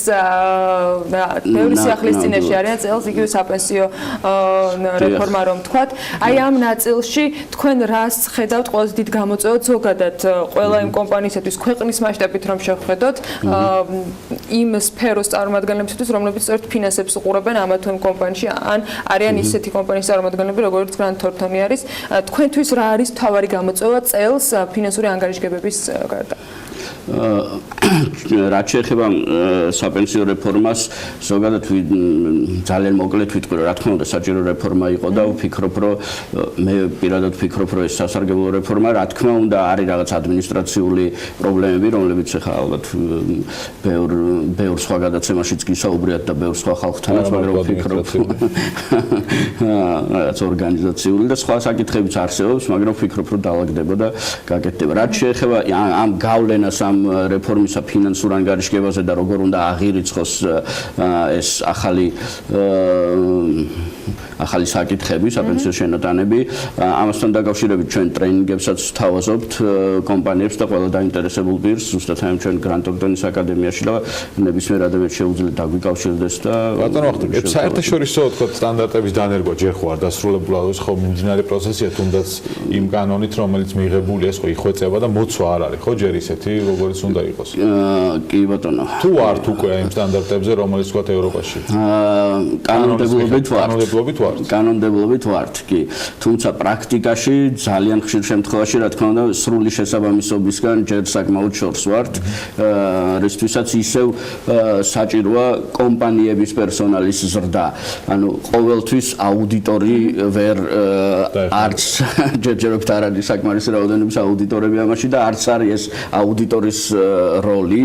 აუდიტორის როლი არის რომ მივიდეს და შეამოწმოს ის სწორად არის თუ არ არის სწორად მომზადებული. მომზადება არის კომპანიის პასუხისმგებლობა და მათი ამოცანა და ვფიქრობ, რომ ამისთვის ჯერ კიდევ ნამდვილად დრო არის საჭირო, რომ ყველა კომპანიამ სრული თუ არა შეძლებს და. კი ბატონო, სიუჟეტში ერთი გამოწვევა იყო ნახსენები, რომელიც თანამშრომლების კვალიფიკაციას, მათ რაოდენობას ეხებოდა. რაოდენობა როგორია თანამშრომლების, საიდან იზიდავთ კადრებს, რომელზეც თქვენ საუბრობთ? წელს აი ეს რაოდენობრივ ზრდასაც თუ შევადარებთ, ვუსწრებთ საერთაშორისო Excel-ს საერთო მონაცემს 20%-იანი ზრდა გქონდა, სადაც 55-60 კაცამდე ვართ დღეს კომპანიაში, ეს მუდმივად იცვლება. ერთ-ერთი ძირითადი გამოწვევა ეს არის ნამდვილად პროფესიული კადრების მოძიება და დღესდღეობით ვფიქრობ, რომ ყველაზე კარგი გზა არის ახალგაზრდა ნიჭიერი მოტივირებული ადამიანების მოყვანა კომპანიაში და კომპანიასთან ერთად მათი ზრდა, მათი ტრენინგის სწავლება კომპანიაში და ამ ხრივ შიგნიდან გაზრდა კომპანიის ვფიქრობ ეს არის პოლიტიკა კომპანიისიც. დიახ, ეს არის ჩვენი მიდგომა და ჩვენი დამოკიდებულება ამ საკითხისადმი. ჩვენ ყველანაირად ხარს უჭერთ ჩვენ პერსონალს პროფესიულ ზრდაში, ვაფინანსებთ ყველანაირ პროფესიულ კურსებს, ACCA, ვისთვისაც ეს ნაცნობია, ACCA-ის, CFA-ის სხვა ყველა კურსებს, გვაქვს ზუსტად საერთაშორისო Grant Thornton აკადემია, როდესაც ჩვენი თანამშრომლები შარშან რამოდენიმე თანამშრომელი იყო იტალიაში, დუსელდორფში, ერევანშიც ჰქონდა კურსები, ანუ ესეთ თვითონ შიდა ქსელის აკადემიაშიც ვაგზავნით ხალხს და აქვს შესაძლებლობა ძალიან დიდი გამოცდილება გაიზიარონ, რაც 135 ქვეყნის გამოცდილება რეალურად და ყველაზე წინ წასული და პროფესიული ხალხის. ყველა საჭირო უნარები შეეძინონ. თქვენ ერთი ცენტრალური ოფისი ხარ წარმოადგენთ თუ საქართველოს მასშტაბით უწევთ მომსახურებას კომპანიებს? ჩვენი ოფისი საქართველოში თბილისში გვაქვს ერთი ოფისი, თუმცა მთელი საქართველოს მასშტაბით კომპანიებს ვემსახურებით. სიუჟეტიც აღნიშნე და ეს არ არის შეიძლება ხვალინდელი მიგზა მიზანი, ანუ პირდაპირ ვთქვათ 19 წლის ბიუჯეტში ჩვენ არ გვაქვს ჯერ ბათუმში ოფისის გახსნა, თუმცა ვფიქრობთ ამაზე და ვაკვირდებით როგორ ვითარდება სიტუაცია. რომელიც ჯამში შეგვიძლია ვთქვათ რომ 2019 წლიდან ამოქმედა, გამოიწვია ის რომ ბაზარი თქვენთვის გახდა კიდევ უფრო მზარდი. ჯამში რო შევაფასოთ ის რეფორმები და საგადასახადოსთან დაკავშირებით დაგეგმილი ცვლილება, როცა მთლიანად უნდა შეიცვალოს დოკუმენტი, რომელიც განსაზღვრავს დღეს კანონმდებლობას ფინანსურ, ვთქვათ, ოპერაციებთან დაკავშირებით, როგორ შევაფასოთ, რამდენად გამართულად მიდის ეს ყველაფერი, რამდენად არის ჯაჭვურად გადაგმული ეს ყველაფერი და კომპანიისათვის, რომელიც პროფესიულად არის დაკავშირებული სწორედ ამ კანონებთან, ამ ცვლილებებთან, რამდენად თქვენთვის არის შესაძლებელი მარტივად საქმიანობა, რომ თავის მხრივ გათვალისწინებელია, რომ პროფესიული თქვათ მიდგომა ამაზე მნიშვნელოვანია, მაგრამ კანონები და ბაზა, რომელიც ამ რეფორმების შედეგად საქართველოს შეიქმნა და იგი გეგმება, რომ შეიქმნას, რამდენად ხელსაყრელ გარემოს გიქმნით მუშაობისათვის. ვფიქრობ, რომ კანონმდებლობა საკმაოდ ხელს უწყობს ისევ და ისევ პროფესიის განვითარებას და საჭირო მოთხოვნები არის, რომელიც ხშირ შემთხვევაში შეიძლება კომპანიებისათვის ერთგვარად პრობლემურადაც აღიქმებოდეს, მაგალითად ისევ ის, რომ ეს გამჭვირვალობის მოთხოვნა შეიძლება კონკურენტებისთვის რაღაც ინფორმაციების წარდგენას ნიშნავს, მაგრამ მეორე მხრივ ესე რომ შევხედოთ რა, შენ თუ შენ ფინანსურ ინფორმაციას ხდი გამჭვირვალეს და ფიქრობ, რომ კონკურენტები ამას გამოიყენებენ, შენ ასევე გაქვს შესაძლებლობა, რომ კონკურენტების ინფორმაცია ნახო და ანუ შენ ერთი ხარ და კონკურენტები 10 არიან, ხო, ანუ ერთ ინფორმაციას გასცემ უკან და მეგონი პირიქით უფრო სასარგებლო არის და უფრო კარგი საშუალება არის შენი ბიზნესის დაგეგმვისათვის და სწორი და ინფორმირებული გადაწყვეტილებების მიღებისთვის.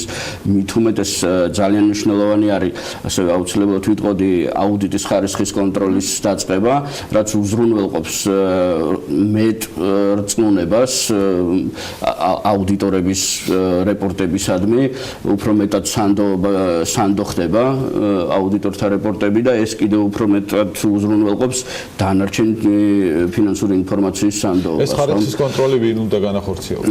ამ ახლად შექმნილი, უკვე ახალიც აღარ არის ბუღალტრული აღრიცხვის ანგარიშგებისა და აუდიტის ზედამხედველობის სამსახურმა, რომელმაც პირველი ეტაპი ამ ხარისხის შემოწმებისა უკვე ჩაატარა 2017 დეკემბერში დამთავრდა ეს. ჩვენ ვიყავით მათ შორის ერთ-ერთი პირველი კომპანია, ვისი შემოწმებაც 2017 წელს დასრულდა და ჩვენ ვართ სხვა კომპანიებთან ერთად ისეთი კომპანია, რომელსაც გვაქვს უფლება ჩავატაროთ საზოგადოებრივი დაინტერესების პირების აუდიტი. ეს ხარისხის კონტროლი გრძელდება, აგრძელებს სამსახური ამ საქმიანობას და საკმაოდ ბევრია კომპანიები და ნელ-ნელა დასრულდება და ვფიქრობ, რომ ეს ძალიან მნიშვნელოვნად ხელს შეუწყობს სანდოობას რა და თან ეს არ სრულდება რეალურად ეს პროცესი, მუდმივი იქნება 3 წელიწადში ერთხელ ან 6 წელიწადში ერთხელ გააჩნია აუდიტორული კომპანიის ასე ვთქვათ კატეგორიას, იმის მიხედვით შემოწმებები იქნება მუდმივი და ხშირი და თქვენთვის საზოგადოებას იმას, რომ ზრდის კარგი შესაძლებლობა და პოტენციალი არსებობს. წარმატებას გისურვებთ თქვენს და იმ თანამშრომლებს, რომლებიც ამ სფეროში არიან, 60-მდე ადამიანი არის, ხო, როგორც ვთქვით. წარმატებას გისურვებთ და ისეთი შედეგების შენარჩუნებას, როგორც ზრდის ნაწილში, როგორც წელს იყო ბედნიერ 2019-ზე და თქმა უნდა წარმატებულს გისურვებთ. მადლობა თქვენ სტუმრობისათვის. ვახტანგ ცაბაძე, გრანდ თორთონის დირექტორი და მმართველი პარტნიორი იყო საქმიანი დილის სტუმარი. კიდევ ერთი ძალიან საინტერესო სტუმრობა გველოდება საქმიანი დილის ეთერში და რამდენიმე წუთში რეკლამის შემდეგ ჩვენს შემდეგ თემას და სტუმარს წარმოგიდგენთ.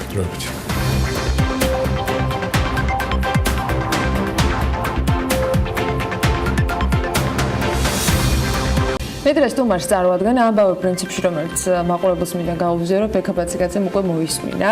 მე როგორც რამდენიმე დღეს წინ კანონმორჩეულმა მოქალაქემ და ამავდროულად სულ სწრაფმა ვადაზე ადრე, ერთი თვით ადრე, ანუ კანონით გათვალისწინებული ტექინსპექტირების თარიღის დადგომამდე ერთი თვით ადრე ავტომობილის ტექნოლოგიებაზე მიყვანა გადამწყვეტი. დროის დეფიციტის გათვალისწინებით კომპანია Greenway-ის ვებგვერდზე წინასწარ ვიზიტით დაუჯავშნა და აქაც დათქმულ დროზე 10 წუთით ადრე გამომცხადა. დეტალებს თავი რომ ავარეთ და ძალიან მოკლედ გეტყვით, რომ 20 წუთში სრულად სრულად გამართული ავტომობილის და ამადასტურებელი საბუთი ჩავებარა და ვალდებულება კანონის წინაშეც ასე 1 წლით მოვიხადე. 20 წუთი პროცედურასთვის ბევრი დრო არ არის. სამაგერად საკმარისია ძალიან საინტერესო დაკვირვებისთვის, სტერეოტიპულად კაცურ საქმეში ბევრი გოგოა ჩართული და ამისთვის ცალკე შექება ჩემგან ამ კომპანიას. მოგვიანებით ვებგვერდს კიდევ მიუბრუნდი და ძალიან კარგი პროექტიც აღმოვაჩინე თანაბარი შესაძლებლობები Greenway-ში.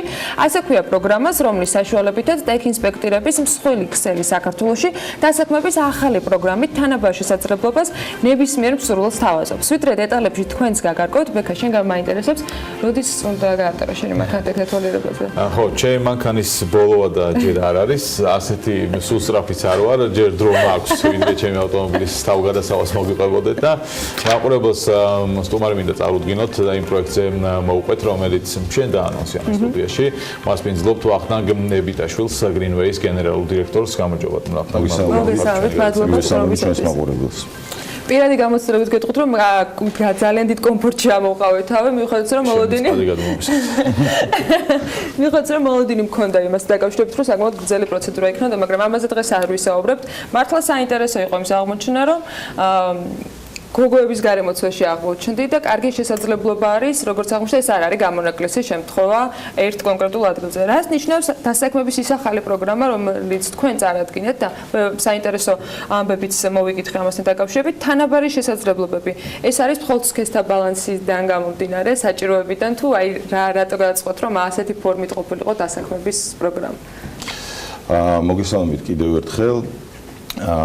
როგორც მოგიხსენებათ, ავტოინდუსტრიაში საქართველოში ზოგადად ქალების ნაკლებობაა.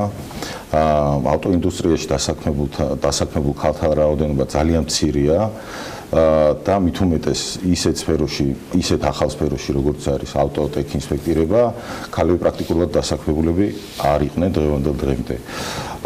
ჩვენმა კომპანიამ გადაწყვიტა, რომ თანაბარი შესაძლებლობები მისცეს ყველას და ამ პროექტის ფარგლებში დავასაქმოთ რაც შეიძლება მეტი ქალი ჩვენს კომპანიაში. რეალურად ყველასთვის სასწაული იყო, ხო, ეს კაცებისთვის და ქალებისთვის, იმიტომ რომ სიახლე არის ტექნოლოგიების ისეთი მასშტაბური, თქვა, დასაქმების შესაძლებლობა. ნამდვილად, კაცები ჩვენს კომპანიაში გაოცებულები იყვნენ, როცა პირველი ინსპექტორი ქალი ქეთი ვარძიაშვილი ჩაერთო ტექ ინსპექტირების პროცესში და მათ მხარ-დამხარ ახდენდა ავტომობილების ტექ ინსპექტირებას. აღნიშნული პროექტის ფარგლებში ჩვენი კომპანია ქალებს თავაზობს ანაზღაურებად სტაჟირების პროგრამას, რაც გულისხმობს იმას, რომ ქალებს ჩაუტარდებათ, შერჩეულ კანდიდატებს ჩაუტარდებათ რამდენიმე კვირიანი აქტიური საერთაშორისო გამოცდილებაზე დაფუძნებული ტრენინგები, რომელსაც ჩაატარებენ ჩვენი ტრენინგ ცენტრის საერთაშორისო კვალიფიკაციის მქონე ტრენერები. აღნიშნული ტრენინგების ჩატარების შემდგომ ისინი გაივლიან 1 წლიან ანაზღაურებად სტაჟირების პროგრამას ჩვენს კომპანიაში. მათი ანაზღაურება სტაჟირების განმავლობაში იქნება სტანდარტულად ინსპექტორის ანაზღაურების ტოლთას. ბატონო, რამდენი ქალი მუშაობს დღეს ტექ ინსპექტირების სფეროში Greenway-ში დღეს თქვენთან და რა არის საჭირო იმისთვის, რომ ამ ანაზღაურებად სტაჟირებაზე მოხდნენ? რაიმე ტიპის აბაზისო ცოდნა უნდა გქონდეთ თუ მხოლოდ мотиваცია და სურვილი იმის, რომ იმუშაონ ამ სფეროში? დღის მდგომარეობით ინსპექტორის პოზიციაზე მუშაობს ერთი ქალბატონი, შერჩეული არის უკვე 6 ქალი, რომელიც ეხლა გადის სწორედ ტრენინგებს და უახლოეს პერიოდში დაიწყებენ ანაზღაურებად სტაჟირებას ჩვენს კომპანიაში. რაც შეეხება საკვალიფიკაციო მოთხოვნებს, როგორც მოგიხსენებათ, ავტოტექ ინსპექტირების სფეროში დასასაქმებლად საჭირო არის ან ავტოტექ ინსპექტირების სფეროში 1 წლიანი გამოცდილება, ან სპეციალური ტექნიკური განათლება და ვინაიდან ქალებში პრაქტიკულად ასეთი კვალიფიკაციის არ არის პოპულარული ნამდვილად. ჩვენი კარი ყველასთვის ღია არის, არ არის არანაირი ასაკობრივი შეზღუდვა და ამ 1 წლიანი სტაჟირების განმავლობაში შერჩეული პირები გაივლიან სრულ ყოფილ კურსს, როგორც უკვე აღნიშნე, ტრენინგების კუთხითაც და სტაჟირების კუთხითაც, რაც გულისხმობს იმას, რომ უშუალოდ ჩართულები იქნებიან და ასისტენტები იქნებიან, ასე ვთქვათ, იმ ინსპექტორების, რომლებიც ჩვენს სერვის ცენტრებში ახორციელებენ ავტომობილების ტექინსპექტირებას. სულ რამდენი ვაკანსია გაქვთ ამ შემთხვევაში, ანუ რამდენი ადგილი არის პოტენციურად ქალბატონებისათვის? ან იგივე მამაკაცებისათვის? ჩვენი მიზანი არის, რომ და სურვილია დიდი, რომ მიუახლოვდეთ მაქსიმალურად ევროპულ სტანდარტებს და კომპანიაში 30% იყოს დასაქმებული ქალი. ამისათვის ჩვენ ყველაფერს გავაკეთებთ და ძალიან გვინდა, რომ ქალებმა იაქტიურონ და მოახდინონ მათი შესაძლებლობების რეალიზაცია სწორედ ჩვენს კომპანიაში, სწორედ იმ ახალ პროფესიაში, რასაც ქვია ავტოტექინსპექტორი. რაც შეეხება იმას, რამდენია პოტენციურად ასე ვთქვათ ადგილი, ანუ როგორია გაფართოების გეგმა, დღეს სულ რამდენი სამუშაო ადგილის შექმნა გრინვეიმ, გრძელდება ეს პროცესი, არ არის დასრულებული ჯერ როგორც ვიცი. კი ბატონო, მოგახსენებთ, დღეის მდგომარეობით კომპანიაში დასაქმებული არის სულ 313 ადამიანი, საიდანაც 250 ადამიანი არის ინსპექტორის პოზიციაზე და ტექნიკურ დეპარტამენტში არის დასაქმებული. უახლოეს მომავალში ვფიქრობ ჩვენ დასაქმებულთა რაოდენობის გაზრდას და ყოველდღიურ რეჟიმში და ამ პროექტის ფარგლებშიც ვახორციელებთ აქტიურად რეკრუტირებას და თანამშრომლების აყვანას. რამდენი ფილიალს ემსახურება ამდენი ეს ადამიანთა ეს რაოდენობა? ჩვენ საქართველოში წარმოდგენილი ვართ 26 ფილიალის სახით, აქედან 10 ფილიალი არის დედაქალაქში, ხოლო 16 რეგიონებში. ხაზი რამდენია? 51 ხაზი არის, შემოწმების 51 ხაზი გვაქვს, საიდანაც 3 მობილური შემოწმების ხაზი განკუთვნილი არის მაღალმთიანი რეგიონებისთვის და მაქსიმალური კომფორტის შესაქმნელად ჩვენი მოსახლეობისთვის მაღალმთიან რეგიონებს მოემსახურებათ სწორედ ეს მობილური ხაზები, რომლებიც ადგილზე ჩავლენ და ადგილზე მოახდენენ, მაგალითად მესტიაში ავტომობილების ტექინსპექტორი. უკვე მოემსახურა ეს მობილური ხაზი მოხმარებულ თუ ჯერ არის მოთხოვნა, ასე ვთქვათ და კი, რა თქმა უნდა. მოთხოვნა არის და პირველი იყო სამცხე-ჯავახეთის რეგიონი, სადაც მოგეხსენებათ, რომ საკმაოდ კაცრი მეტეოროლოგიური პირობები არის და მოსახლეობას ნამდვილად უჭირდა რაიონულ ცენტრამდე ან დედაქალაქში ჩამოსვლა ტექინსპექტირებისთვის და პირველი მობილური ტექინსპექტირების ცენტრი განთავსდა ახალქალაქის რაიონში, სადაც იქაურ მოსახლეობას შეეძლო დედაქალაქში ან თქვათ რეგიონალურ ცენტრში ჩამოუსვლელად ადგილზე თავისივე რაიონში შეემოწმებინა თავისი ავტომობილი. დასაქმების შესაძლებლობა ყველასთვის კიდევ ერთი მიმართულებით შეიძლება იყოს საინტერესო. შეზღუდული შესაძლებლობის მქონე პირების დასაქმების შესაძლებლობას რამდენად მოიცავს სახელი, რომელიც ისე მასშტაბურად ჟღერს, მაგრამ რამდენად არის ამ მიმართულებითაც თქვათ შესაძლებელი და თქვენი ინტერესი, რომ ან შესაძლებლობა, რომ იმუშაონ შეზღუდული შესაძლებლობის მქონე პირებმა. ჩვენი კომპანიის დევიზია თანაბარი შესაძლებლობები ყველასთვის და არა დისკრიმინაციას. სწორედ აქედან გამომდინარე და ჩვენ ამას საქმით ვამტკიცებთ, ჩვენს კომპანიაში დღეის მდგომარეობით უკვე დასაქმებული არის 3 შეზღუდული შესაძლებლობის მქონე პირი და ვიმედოვნებთ, რომ მომავალში ასეთი პირების ასეთი დასაქმებული პირების რაოდენობა ჩვენს კომპანიაში გაიზრდება. აქვე მოგახსენებთ, რომ ჩვენი ყველა სერვის ცენტრი ადაპტირებული არის შეზღუდული შესაძლებლობის მქონე პირებზე, ასე ვთქვათ და როგორც მომხმარებელს, რომელიც არის შეზღუდული შესაძლებლობის მქონე, აგრეთვე დასაქმებულს ყველანაირი პირობა აქვს შექმნილი იმისათვის, რომ სერვის ცენტრში თავი იგრძნოს სრულ კომფორტში. ტექინსპექტირების დაწყებიდან, როდესაც Greenways ცენტრები ამუშავდა, დღემდე რამდენმა ავტომანქანამ გაიარა ინსპექტირება, შედეგები როგორია, პირველადი და ასე ვთქვათ განმეორებითი ინსპექტირების? კი ბატონო. ჩვენი სერვის ცენტრების ამოქმედებიდან დაახლოებით 20,000 მანქანამ გაიარა უკვე ტექინსპექტირება, საიდანაც დაახლოებით 60%-მდე ავტომობილებმა პირველადი შემოწმება ვერ გაიარა.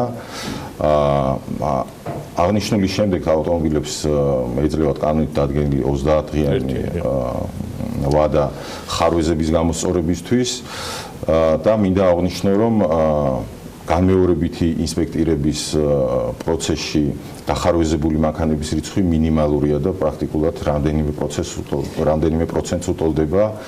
ეს იმას ნიშნავს, რომ ძალიან ცოტა რამ არის იმისთვის საჭირო, რომ მანქანა იყოს სრულად გამართული და უსაფრთხო იყოს გზებზე გადაადგილებისთვის. თავარი არის მონდომება მოქალაქეებს. ჯამში როგორ შეფასებთ ამ პროცესს, რამ ბაზა, რომელიც Greenways webგვერდზე არსებობს, იდეაში ყველა მანქანის, თქვათ, deadlines განსაზღვრავს, როდის აქვს ვადა, რომ აუცილებლად გასავლელი თუ სხვა შემთხვევაში უკვე კანონით დაამრღვევად ცხადდება მანქანა და მისი მსღოლი და შესაბამისი ჯარიმები არის გათვალისწინებული. როგორ მიდის ეს პროცესი? თქვენ როგორ შეაფასებთ ფაქტობრივად მთელ საქართველოში უყურებთ პროცესებს, რამდენად აქტიურები არიან მძღოლები, რამდენად გამართული არის ავტომობილები და ასე შემდეგ. 2019 წელს ხო 2 თვე გავიდა, რაც ყველასთვის სავალდებულო არის. ეს პროცესი რამდენად გამართულად მიდის და რამდენად აქტიურია მოსახლეობა, ვისაც ჭირდება შესაბამისი პროცედურის გავლა.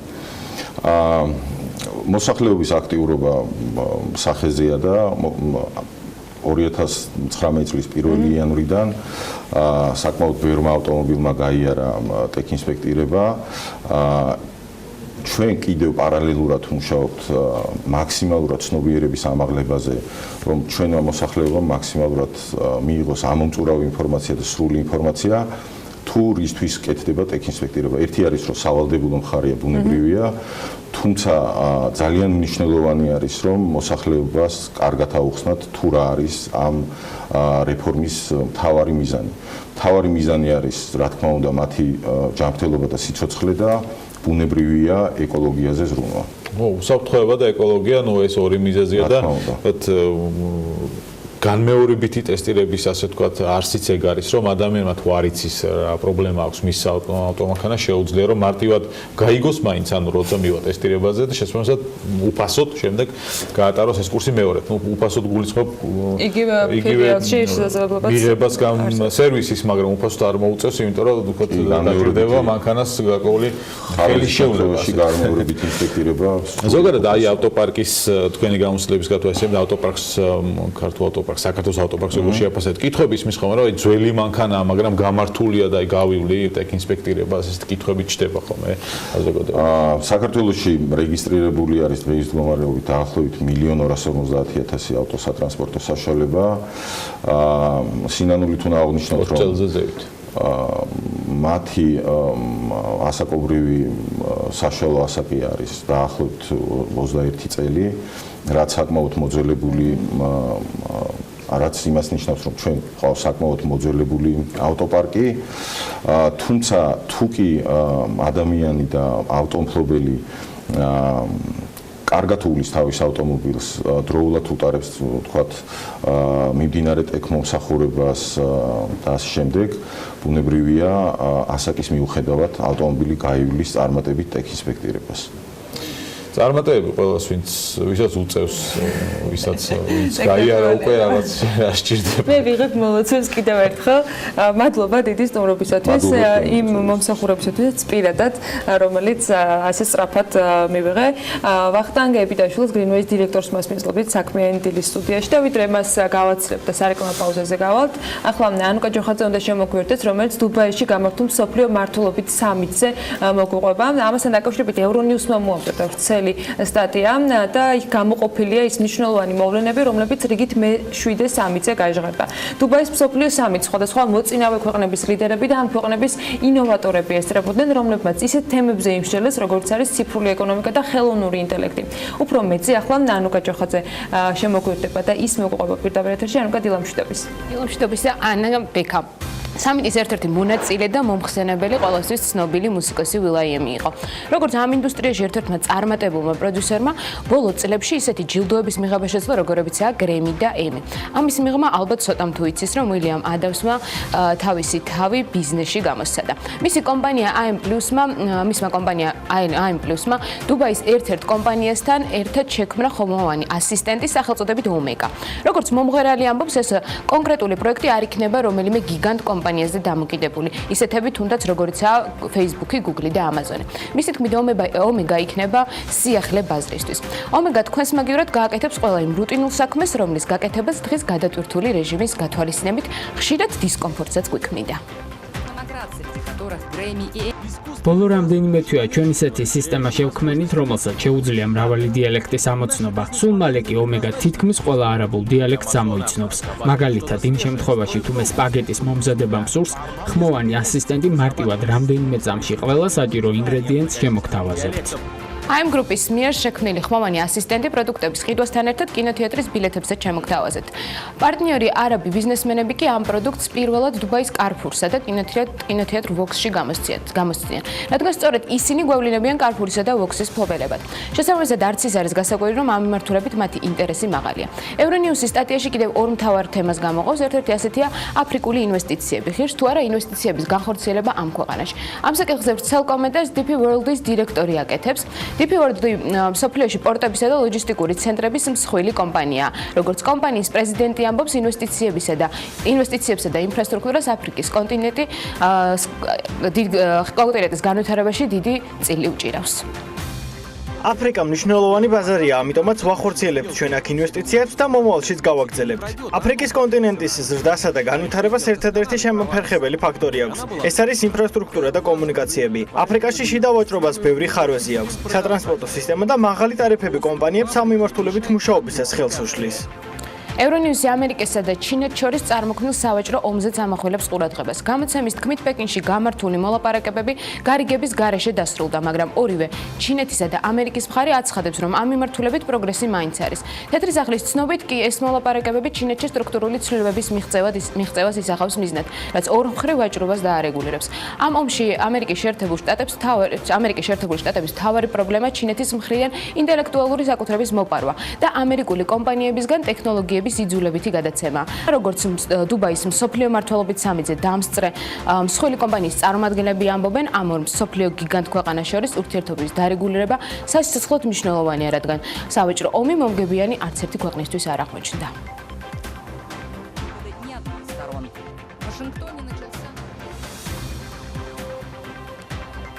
მადლობა ანუკა, საინტერესო ინფორმაციისათვის და მიმოხილვისთვის. ჩვენ ახლა სარეკლამო პაუზა გველოდება და რამდენიმე წუთში დაგიბრუნდებით.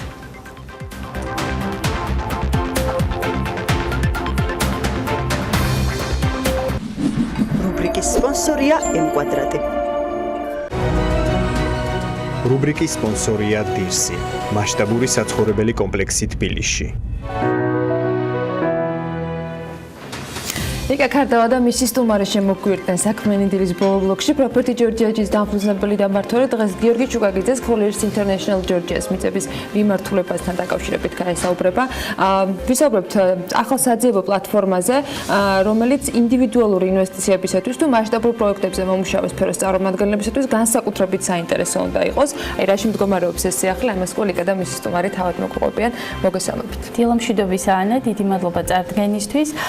ჩვენ ვაგრძელებთ უძრავი ქონების სექტორი დაინტერესებული ადამიანებისთვის, კომპანიებისთვის, პოტენციური ინვესტორებისთვის საინტერესო სიახლეების გაშუქებას და ფაქტიურად დღეს გვინდა რომ დავაანონსოთ Colliers International Georgia's ძალიან საინტერესო პლატფორმა, რომელიც გათვლილია, ასე ვთქვათ, ამ სფეროს მოთამაშეებისთვის. უფრო დეტალურად თუ რას მოიაზრებს ეს პლატფორმა და რა სიახლეებს შემოგთავაზებს, ამის შესახებ Colliers-ის ასოცირებული დირექტორი გიორგი მოგვახსენებს. გიორგი, ძალიან დიდი მადლობა, რომ ხარ ჩვენთან ერთად. იქნებ მოგვიყვე ამ პლატფორმის შესახებ, ვიზია გათვლილი და რა სიახლეებს შესთავაზებს ბაზარს. მოგესალმებით, პირველ რიგში მადლობა მოწვევისთვის. საკმაოდ საინტერესო პლატფორმა არის, რის შესახებაც დღეს გაგესაუბრებით. მოკლედ ლენდმეპი Colliers International Georgia's ახალი მიწების საძიებო პლატფორმა არის, რომელიც უძრავი ქონებით დაინტერესებულ კერძოდ მიწის ნაკვეთებით დაინტერესებულ მოხმარებებს საშუალებას მისცემს, რომ გაეცნოს ბაზარზე არსებულ ტენდენციებს და პლუს მიიღოს ვაკანტური მიწების შესახებ შეთავაზებები.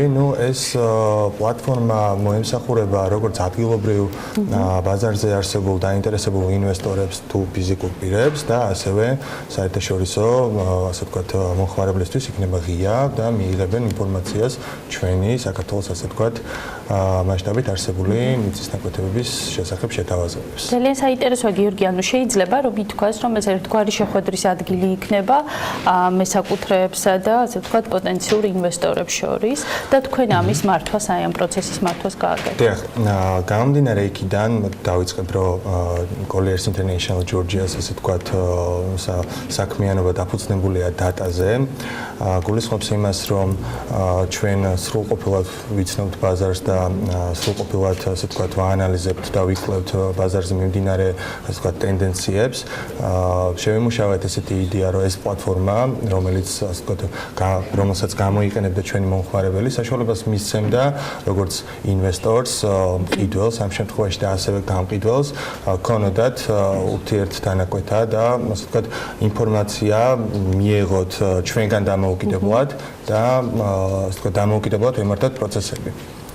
გიორგი, მე მაინტერესებს რა როგორი იქნება თქვენი მოცვა, ანუ რა გეოგრაფიას მოიცავს ეს პლატფორმა, მხოლოდ დედაქალაქს თუ მთელი საქართველოს მასშტაბით მოხდება, თქვათ მიწის ინფორმაციის და აი ამ საინფორმაციო ბაზის მიწოდება დაინტერესებული მხარეებისთვის. გეტყვით რომ ვიწყებთ, საერთოდ ჯამში გვინდა რომ მოვიცავთ მთლიანი საქართველო, გამომდინარე იქიდან რომ დღეს გარდა თბილისისა მოთხოვნა არის ბაზარზე რეგიონებზე და ჩვენი პორტფელიც ასე ვთქვათ შეიცავს ამ კონებებს, ამ მიწის ნაკვეთებს და ვფიქრობ, რომ სრულყოფილად გვექნება მთელი საქართველოს მასშტაბით ეს ჩვენი ინფორმაცია, შეთავაზებები განთავსებული ჩვენს პლატფორმაზე. ძალიან კარგი. ასევე, როდესაც ინვესტორი ფიქრობს იმაზე, თუ ვთქვათ, ჩადოს თუ არა უძრავ ქონებაში ინვესტიცია და ასევე ფიქრობს კონცეფციაზე, თუ რა კონცეფციით განავითაროს ესა თუ ის უძრავი ქონება და რა მიმართულებით წაიყვანოს, ამ შემთხვევაში მისთვის ძალიან ფასეულია ინფორმაცია, კვლევა, რასაც უნდა დააფუძნოს თავისი, ასე ვთქვათ, გადაწყვეტილება.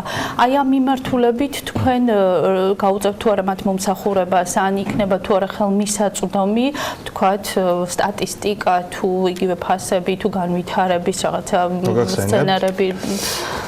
ხო, ვიტყვი იმას, რომ ეს ჩვენი პლატფორმა არ იქნება, ასე ვთქვათ, დაფუძნებული და დაშენებული მხოლოდ და მხოლოდ ლისტიკებზე. ჩვენი Colliers-ის ასე ვთქვათ საქმიანობა, როგორც ვახსენე, უკვე მოიცავს ამ კვლევით ნაწილს. ჩვენ საშუალებას მივიცემთ ჩვენს მომხმარებელს, პირობითად კონკრეტულ უბანში, სადაც ეძებს მიწის ნაკვეთს, მივაწოდოთ ინფორმაცია ბაზარზე არსებული ტენდენციების შესახებ, თუ რა საფასო კატეგორია არის ბაზარზე იმ მომენტში, პლუს თუ მომხმარებელს აქვს განზრახული საცხოვრებელი მიმართულებით განავითაროს მიწის ნაკვეთი კონკრეტულ უბანში, ჩვენ შევძლებთ რომ გაუზიაროთ მათ ინფორმაცია, თუ რა ფასი არის დაუშვათ საბაზრო ღირებულება სარეალიზაციო ბინების მოცემულ უბანში. ბუნებრივია ეს მისცემს საშუალებას ჩვენს ინვესტორს, რომ სრულფასოვნად, ასე ვთქვათ, გაეცნოს ბაზარს და სწორი გადაწყვეტილება მიიღოს შემდეგ უძრავი ქონების შეძებაში. ძალიან კარგი. გუგა, ვინაიდან ფასები ახსენეთ, მიწის ფასები და Colliers მუდმივად ბაზრის ანალიტიკას ამზადებს და სიახლეებს, ასე ვთქვათ, აპდეიტებს, ინგლისურ ტერმინს გამოვიყენებ. როგორი ტენდენციაა დღეს მიწების ფასების მიმართულებით? შეინიშნება შემცირების თუ ზრდის ტენდენცია და ვთქვათ, აი დედაქალაქზე რო ფოკუსირდეთ, კერძოდ რომელ უბნებში? გეტყვით, უძრავი ქონება დღეს საქართველოში საკმაოდ მოთხოვნადი პროდუქტია, აქედან გამომდინარე ბაზარზე ფასები უკან არ მიდის, პირიქით და შეიმჩნევა. რაც შეეხება უბნებს თბილისის მასშტაბით რო ვისაუბროთ, განსაკუთრებით შეგვიძლია ვთქვათ, რომ მოთხოვნიდან გამომდინარე, კვლავ აქტუალურია ცენტრალური უბნები, მოთხოვნადი უბნებია, შესაბამისად ფასები იზრდება. თუმცა მიწოდება ძალიან ლიმიტირებულია. დიახ, აღარ არის თავისუფალი და ეს ასე ვთქვათ ღირებულებას უმატებს დარჩენილ მარაგებს ბაზარზე. აქვე საინტერესოა თქვენი შეფასებები განაშენიანების, ასე ვთქვათ, შეზღუდვებთან დაკავშირებით, ანუ რა გავლენა იქონია განაშენიანების შეზღუდვებმა ინვესტორების განწყობაზე, ისევე როგორც საბანკო რეგულაციებმა. როგორია თქვენი შეფასება აი ამ მოკლევადიან პერიოდში? მესმის, რომ ეფექტის შეფასება საკმაოდ რთულია, თუმცა თქვენ ალბათ თქვენი ხედვები უკვე გქნებთ ჩამოყალიბებული. გეტყვით იმას, რომ სწორად აღნიშნეთ 2 თვე გავიდა პრინციპში სამეკვე რეგულაციებს რო შევეხოთ და საკმაოდ რთულია განსაზღვროთ ამ 2 თვეში ასე ვთქვათ რა მოძრაობა გამოიხატა ამ რეგულაციიდან გამომდინარე. თუმცა შემიძლია ვთქვა ის რომ რეგულაციების ნაწილში ძალიან მნიშვნელოვანია ქალაქისთვის რომ იყოს სწორი ურბანული განვითარება აქედან გამომდინარე ვფიქრობ რომ რეგულაციები ასე ვთქვათ ჩვენი ქალაქის განვითარებას მისცემს საშუალებას. კი ბატონო, ანუ თქვენ ფიქრობთ, რომ ურბანისტიკის კუთხით ეს იქნება, ასე ვთქვათ, დედაქალაქის სწორი განვითარების, ასე ვთქვათ, გზა და შესაბამისად ეფექტიც არ უნდა იყოს ნეგატიური. ვფიქრობ, რომ სწორი გზა ყოველთვის, ну, როდესაც არის რაღაც ჩარჩო, რის ჩარჩოებსაც ასე ვთქვათ, ვიცავთ და სწორად ვამვითარებთ ნებისმიერ მიმართულებას, აქ რო არ შევეხოთ კონკრეტულად ურბანულ განვითარებას, სწორია იყოს გეგმა და გეგმის მიხედვით განვითარდეს ნებისმიერი, ასე ვთქვათ, სფერო, ეს იქნება უძრავი ქონების ბიზნესი, ქალაქი თუ ასე შემდეგ. კი ბატონო, გიორგი, როდის იქნება ხელმისაწვდომი თქვენი ახალი პლატფორმა, ალბათ მაყურებელს აინტერესებს, ჩვენს გვაინტერესებს. გეტყვით, დაახლოებით ვფიქრობთ, რომ მაისში უკვე ჩაიშვება ეს ჩვენი პლატფორმა, სადაც იქნება განთავსებული 300-ზე მეტი მიწისნაკვეთი თბილისის მასშტაბით, რაც საკმაოდ მნიშვნელოვანია ჩვენთვის და ჩვენი მომხმარებლისთვის. ეს იქნება ძირითადად დიდი მიწისნაკვეთები თუ ყველა ზომის? იცით როგორ არის, კი, მოიცავს ყველანაირი, ასე ვთქვათ, ყველა ზომის მიწისნაკვეთს და არჩევნის საშუალება, ასე ვთქვათ, ჩვენს ინვესტორებს ექნება თავისუფლად შეარჩიონ და ნახონ თავიანთი საინტერესო და სასურველი უძრავი ქონებები, ასევე აი ამ ანალიტიკური ინფორმაციით, რაც ამ პლატფორმაზე იქნება განთავსებული. ძალიან კარგი წარმატებას გისურვებ. დიდი მადლობა რომ გაგვაცანით ეს სასარგებლო ინფორმაცია სფეროსთვის. ჩვენს მაყურებელს კი ტრადიციულად გონივრულ ინვესტიციას ვუსურვებ უძრავ ქონებაში. მადლობა ლიკას და მის სტუმარს. დღეს ლიკა ქარდავა პროპერტი ჯორჯიაჯის დამფუძნებელი და მმართველი გიორგი ჩუკაკიძე Colors International Georgia's ასოცირებულ დირექტორს მას გეძლობდა. დარწმუნებული ვარ რომ სფეროში დასაქმებულებისათვის და დაინტერესებულებისათვის ბევრი ძალიან მნიშვნელოვანი სიახლე იქნება ახალ ვებგვერდზე, რომელიც სულ მალე ჩაეშვება და მომხმარებლები იქნებიან როგორც ინდივიდუალური ადამიანები, რომლებიც დაინტერესებულები არიან უბრალოდ ამ სფეროთი, მათ შორის პროფესიონალები, რომლებიც აქტიურად მუშაობენ დეველოპერულ სექტორში. ამით კი საქმიან დილას ვასწრებთ, მე ბედნიერ დღეს გისურვებთ. დღის განმავლობაში საქმის კურსის ეთერებს უნდა დაელოდოთ ბექაბაციკაძესთან ერთად ძალიან საინტერესო და მნიშვნელოვანი თემებით. ხვალამდე გემშვიდობებით და დილის რვაზე შევხვდებით ერთმანეთს.